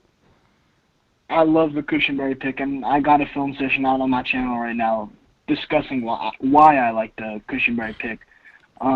I think because you look at Dalton Reisner, what he did in year 1, I feel like that's very similar to what Lloyd could do in year 1. If we plug him in at center and just let him do his thing, I think he's going to be a solid piece for the future for a while. Sure, indubitably. But yeah, I think we did great work. I'm still hyped about the Jerry Jeudy pick. I'm waiting for his number to come in so I can order that jersey. I tell you what, man, I've been kind of caught up in this CeeDee Lamb conversation too, because Jerry Jones wanted him to have 88 and he want to wear 10, and I'm like, man, Jerry, leave that man alone, man, so he could just chill. Leave that man alone, let him wear the number he want to wear. But I'm trying. Whenever they figure out the numbers, whenever they work out the semantics, and they get the damn particulars ironed out, I want CeeDee Lamb jersey as soon as it's available, immediately. Man, that's what I'm saying. Anywho, just want to make it quick because I know you got callers, so I'll just want to give you my opinion and talk about Nite Mutai. Appreciate you, my guy. Plug your stuff, Nick Gash. That's what you're supposed to do at the end of these phone calls, sir. Yes, sir. So if you were looking for more Broncos analysis, Broncos fans out there, or in general football fans out there, it's Nick Gashler, simple as it can be. I'll comment. I'll go back on YouTube and comment just so y'all can see it and click on it. Please subscribe. Please make sure just to watch, show support. I'm trying to grow. We got 2021 prospects like Trevor Lawrence and Justin Fields and Jamar Chase coming out soon. So stay tuned for those. Just trying to grow. You know what I'm saying? Nick Gash, ladies and gentlemen. The conference has been locked. Appreciate it, man. Yes, sir. Y'all know the vibes when I lock that conference up. I mean, nobody else getting in the club. Nobody getting in the club. Let's go set it off, Chris. What's happening, man? And then get your ass back up out of there. Ain't nobody else getting in the club, man. You got to call next time. What's up, boss? How you living, man? That's called privilege here, sir. You was only in line for like 2 seconds, and I ran outside and said, man, let Chris in the club, man. What are you doing? That's what's up, man. Listen to Tyler and Nick, man. Those guys go hard. Here's my question, man. I'm going to get out your hair. Yes, sir. So we've always talked about tinkering with a Maserati, right? So if I'm looking at right now, day one, I got Tyron, who's a god. He's not a demigod anymore. I already know that Connor Williams is going to be on pup coming in.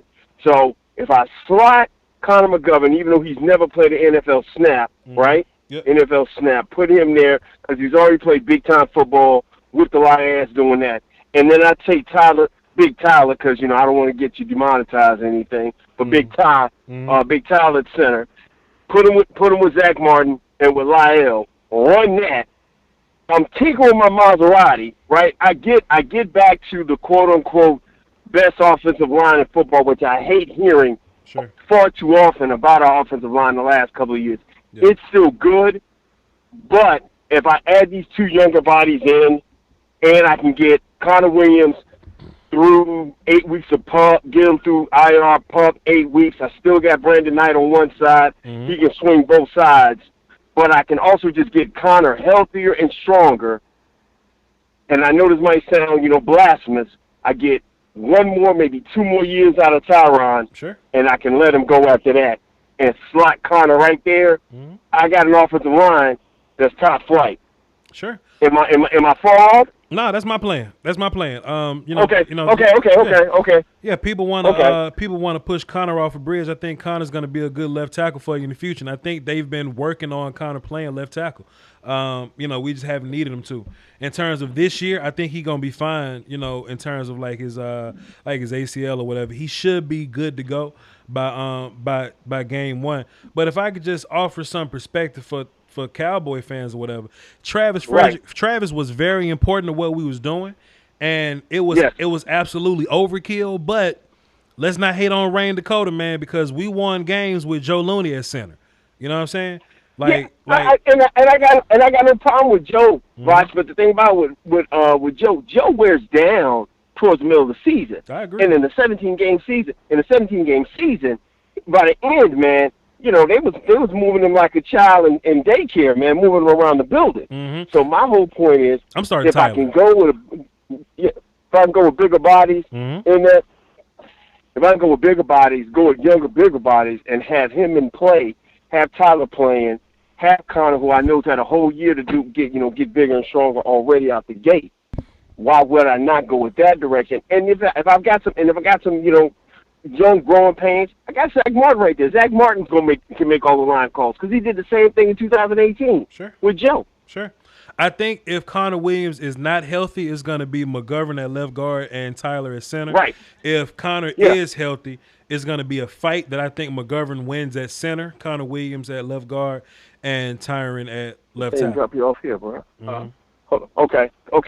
So I'm just trying to figure out what you want. I'm just trying to figure out where they just the mindset of where they're going, because as a Cowboy fan, all the other trimmings and everything will work itself out. Yep. I'm just looking at how that offensive line plays out, and with that being the way it is, with us going in that direction, I just want to get that. I want to keep getting that offensive line. Just keep dropping pieces into it. Keep dropping pieces to it on and on, because you got to continue to deal with the cheap labor, which you can get with Connor, with both Connors, with Tyler. And then next year, hey, get another guy that you can put in there. I love Brandon Knight as my swing tackle. Brandon Knight as my swing tackle. I'm trying to draft offensive linemen every single year. You know what I mean? They may not have to be a first-round pick or whatever, but I do want to draft somebody every year. And that sounds whack and boring or whatever, and people kind of hate me when I say it, but it's kind of working out for you. It's working out for you, because one day Tyron gonna wake up and he gonna be tired and he ain't gonna feel like doing it no more. He gonna say ouch. That's right. There you go. And so if you keep putting guys in, especially a draftable, not just a serviceable guy, but a guy who has all the measurables and has got the tape and the film and the reps in college, but then turns around and he has the ability to have a year inside the system, working with the coaches, getting bigger and stronger. He's ready. Because at the end of the day, moving a man against his will you've already been doing that. Now you just need to learn how to do it on a level where a man trying to pay child support and handle his mortgage. That's a different monster you're dealing with. That's a whole nother fight. That's a whole nother fight. A whole nother fight. That's a whole nother fight. a man out there fighting for his life, paying child support and dealing with mortgages, that's a different animal. He ain't just worried about getting a lunch meal or becoming a CPA. That joker fighting for his life. We got to move the furniture. I think having that year helps. We got to move the furniture. That table costs too much. Move all out the way. Move it. Right. It's gonna be a lot of blood, sweat, and tears with those cats. So I just keep thinking, dropping a piece in each year with that makes sense. The only thing I didn't like, that Steven said, out of all the things he said, was, hey, listen, because we got CD, since we got Sedarian, forgive me, I didn't mean to be so disrespectful. Dang, but man, since we got Sedarian, right. right. Hey, we can turn around and when Michael Gallup comes up, we can go ahead and I just don't like that mindset, that philosophy. You can keep these guys, keep these top tier guys, and be able to continue. Right now, it's between the guys in the back who gonna be who want to be between Cedric Wilson, Devin Street, whomever else they pull up, who want to be the fourth receiver, who want to go play special teams. But keep putting top flight guys in those top 3-4 spots, man. Sure. We gonna see, man. Makes sense, Andre. We gonna see. Hey man, way to go viral on Instagram. I want make sure that keeps going out there, man. Put that out there, man, so the folks can see it, man. Chris, how about this, man? I sent my mom the link to it or whatever to the reaction video, and she watching it. She watching it 6, 7, 8 times, and she sharing it on Facebook. Like, look at my son. Look at my son. Hey man, she should be proud of her son, man. She should be proud of her son, man, because her son ain't no slouch, man. And like I've always told you, man, we had that talk a long time ago, man. When you left the daytime gig, man, you made a conscious effort to go be great, man. Keep going being great, buddy. Hey, listen, man, I'll talk to you next time, man. Appreciate it. Set it off, Chris. You're a gentleman and a scholar, sir. Likewise, my friend. Peace. Yep. And we got one more call up in here, and then we're going to wrap it on up. Oh, man. Damn. Hold on. Damn. The conference has been unlocked. Hold on. Wait a minute. I don't want to lose him now. Hold on. Uncle Charlie, call back, man. Call back, Charlie. We gonna get D'Antonio, then we're gonna get Uncle Charlie up in here, then we're gonna wrap up the show. We don't pass up on Uncle Charlie now. We can't pass up on Uncle Charlie. Call back, Uncle Charlie. I just opened up the lines for you. The lines was locked. That's why you couldn't get in. That's all that's what I like about Uncle Charlie. Even when the phone's locked, he keep calling in because some he gonna get through. Call back in, Charlie. I got you. It's open.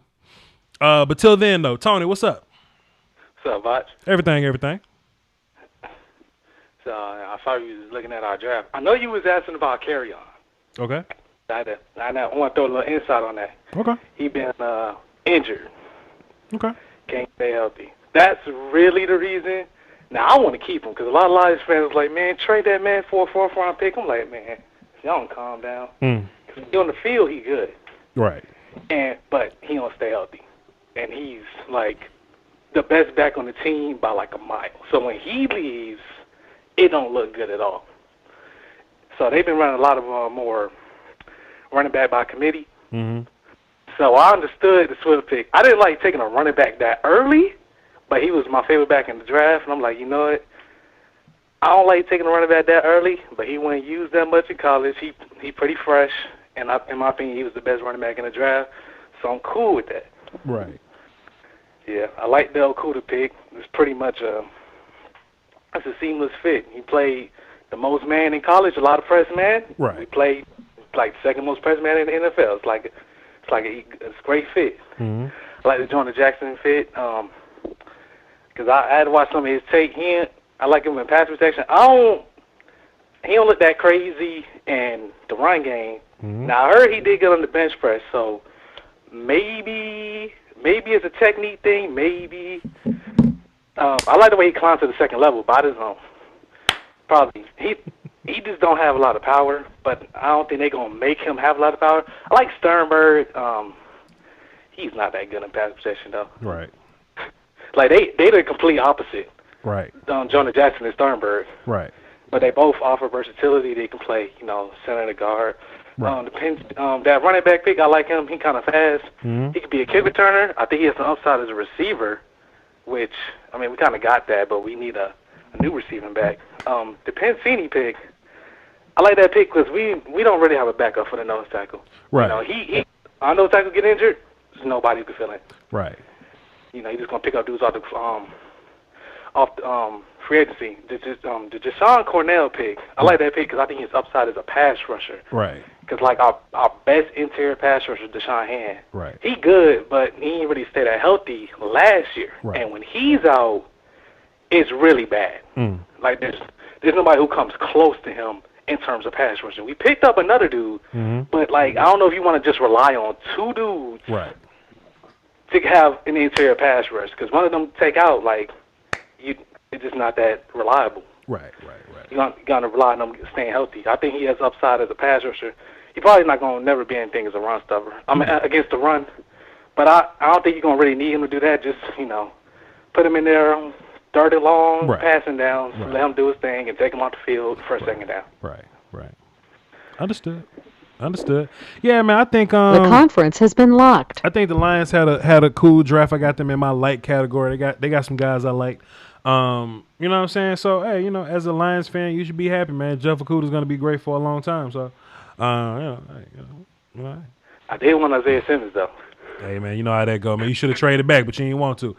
They said ain't nobody trade up. I was like, dang. Then I saw he fell to 8. I was like, how did y'all let Isaiah Simmons fall to 8? Because a fun fact, and I say this on my show all the time, teams don't really trade back. Other teams trade up. So, that's that. Yeah. Appreciate it, Tom. All right, Voch. Yep. We got one last caller, man. We're gonna wrap this up, and y'all know we gotta get Uncle Charlie. Y'all know Uncle Charlie had to put his reading glasses on to dial the phone. You know what I'm saying? Uncle Charlie, what's happening? Man, what's going on, man? Everything all good, Uncle Charlie. What you got for the show? Well, I've been liking what some of these ESPN announcers been saying about my boy C.D. Lamb. What they been saying? And I don't like it, man. You make a comment saying, really didn't pick him, other teams didn't pick him when he fell to 16, 17, it's because he wasn't fast enough. And I like to tell him how fast he was when he took that phone out of his girlfriend's hand. How fast he was then. And I also want to let the young lady know, sweetheart, that was the wrong move, and I just want to let you know your pink slip is on the way. Now, with saying that, I want Philadelphia to understand something. Look at where you are right now. Look at where you at right now. You need to take a step back and look at where you at right now, because you're going to end up like a one-legged man in an ass-kicking contest. Now, what I need to know from you today, boss, because I know you're tired, brother, and I just had to come in and show you some love today. I want to ask about 2 running backs, Rico Dowdle, Darius Anderson, and I want to ask about 2 receivers, Kendrick Rogers and Stephon Gilroy. Between the 2 receivers, who would you take to make the team? And between the 2 running backs, who would you pick to make the team? Okay. And what do you like about them? So you talking about Dallas Cowboys undrafted free agents? Yes, sir. Yes, sir. So, yes, sir. So Rico Dowdle from South Carolina. What I like about him is he's very complete. He's a shiftier back. You get the ball to him. He's kind of fast, but he is shifty. But on top of being a quick, shifty, making guys miss kind of back, he finishes his run. So he'll go be fast and quick and small, but he'll run you over at the end of it. I really like him. The running back that we got currently on our team, Jeremy Chun. Jeffrey Chun, the third Cowboys running back or whatever, he gonna have a hard time dealing with him. So that's one thing. But then when you look at Darius Anderson from TCU, he runs more like a big muscle. You know what I mean? He's not gifted in anything athletically, but he is the more balanced guy. He's a Senior Bowl guy. I think he was the best running back at the Senior Bowl game, Darius Anderson from TCU. So keep eyes on him as well. If the Cowboys carry 4 running backs, I can see them keeping both of the new guys and getting Chun up out of here. And in terms of the receivers, the 2 guys you named, Guidry from Mississippi State and Kendrick Rogers from Texas A&M. Guidry, first of all, a Mississippi State guy, played against some good some good competition or whatever, being the SEC. I think he's more of the athlete, 4.40 40 guy, solid hands. He's a yak dude. He made some balls in the air. He made some catches on some balls in the air. I just need him to be a little more like consistent or whatever. But Kendrick Rogers is the star of this list in my opinion. And the only reason I think he went undrafted was because of his injury history. But Uncle Charlie, what I want you to do, because you know how to navigate YouTube, I want you to go to 2018 LSU versus Texas A&M. LSU versus Texas A&M in 2018. It was a game that went 7 overtimes. You probably Yes, sir. I watched the game. Yes, sir. Okay, cool. There you go. Yes, sir. So if you know that game when Texas A&M was driving all game, scoring all game, they put up like 7-8 touchdowns that game. Kendrick Rogers was getting most of the touchdowns that game. In the middle of the game, sir, he wore them out. You wore him out. Yes, sir. Then they took Greedy Williams, who was supposed to be the best cornerback last year. They put Greedy Williams on him to try to stop him a little bit, and Greedy couldn't stop him because Rogers was just that good. So Rogers is going to be your big body red zone type of receiver. So he's going to come in and compete with Noah Brown. If he can be healthy, I'll take Kendrick Rogers as a 5th, 6th receiver. So, but for that, Voch, do you think that Rogers is going to make this team? I feel that he's going to make this team. If he can stay healthy. I can see him. Yes. Yeah. Yes. Sure. Yes. Yeah. And for these guys finna now further their career in the NFL, do you think that each football player that comes into after they get drafted, do you think they need to go through a mental health evaluation? Sure, absolutely. They gonna get a lot more money than they ever have, a lot more attention. They're gonna ask a lot more questions. They're gonna work harder than they ever have. Some of these teams do have that. They have therapists and like mental health coaches to kind of keep guys' head on track when they deal with all the tomfoolery of the National Football League and fame and having that much money in your pocket at one time. So, that's real life, Unc. They got that already. Well, you know what, Bosh? I'm going to tell you something. And just to close this thing out. Right. I never had a problem with NFL guys smoking marijuana. Right. Because really, I look at it as a thing where you use it for pain. Right. What was they smoking? Keep you settled. Right. Where you're not doing anything, but these guys without that, some of them are going in the shower bathing with their clothes on. This is mental health. I mean, like sometimes you have to deal with certain people, right, and they kind of ain't right, and things like that. And you trying to guide them and keep them in line, but they seem to fall off the boat. I mean, you put a hole in the boat, and I'm on the other side, and I think we both going down. So somebody is crazy here, and it ain't me because I ain't putting a hole in the boat. But I just wanted to get your opinion today, Bosh. I love you, bro. And I just had to get that last call in because I love you, and I'm going to be ordering my T-shirts with my son. And, man, just big ups on your show, and you did an excellent job on the draft. So don't let nobody tell you anything wrong, brother. I love you. Appreciate it, man. I can't wait for the season. You know what I'm saying? Calling them shows, too. It's going to be lit, man. Appreciate it. Yes, sir. We're going to keep it lit. Yes, sir. All right, now. Hey man, y'all, listen, man. Listen, some people just got privilege, man. When Uncle Charlie called in, there's no questions here. There's no questions of will I answer the phone for Uncle Charlie. It's who the hell can I get off the line to get Uncle Charlie in? That's how this works. That's how life works. Uncle Charlie said you're gonna be like a one-legged man in an ass-kicking contest. Hey, come on now. What we doing? What are we doing? Anyway, like I said, fantastic show, man. Fantastic draft season, man. All this stuff was great, man. Fun. It's been dope being able to interact with people from other respective fan bases that aren't Dallas Cowboys. You know what I'm saying? We all neutral this time of year. We just all want to learn these players. We all want to get better at evaluation. We all just want to get thoughts and opinions on these guys. So now that the draft is over with, we're going to transition into the off season, and training camp will be here before you know it. So for all the non-Cowboys players, will I be keeping eyes on players that aren't Cowboys players? Sure. I was actually thinking about incorporating a lot more draft talk in the regular season. just to kind of stay current for my non-Cowboys people, because when season starts, I go heavy on Cowboys though. So that is what that is. But listen, man, this is fun. I'm tired as heck. How long was this show? Going on 3 hours? 2:44?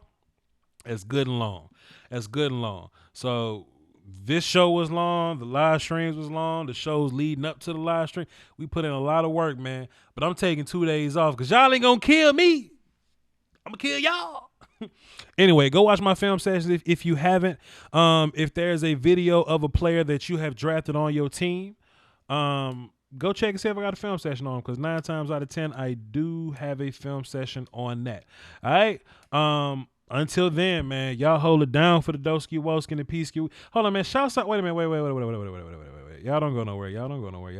It's time out. Shouts out to Steven Benzik, Cornelius Edwards, Chad Gravlin,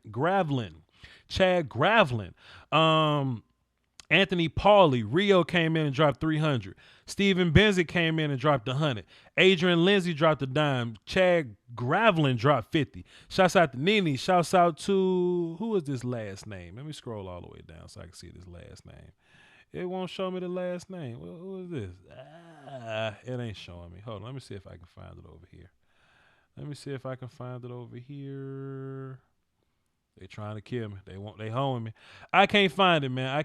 But I sincerely apologize to this last person here, in which they won't let me pull y'all super chat up. But I appreciate everybody that has super chatted, man. All this super chat, all the PayPals, all the cash apps, that is going to go directly into the fund to build a new PC so that these streams can be better, so I can incorporate new camera work with my streams, just to make the shows better, man, to get the lines on the screen, man. I'm going to invest in that. I'm going to get the technology to have all that stuff ready, man. It's going to be a good thing, man. To have my phones without them crashing, all that good stuff. But anyway, man, appreciate y'all. Y'all hold it down for the Doski Woski, the Peasky Whiskey. Don't cost you nothing. There's a big basket of it at the door. So go ahead and up there and check that out, man.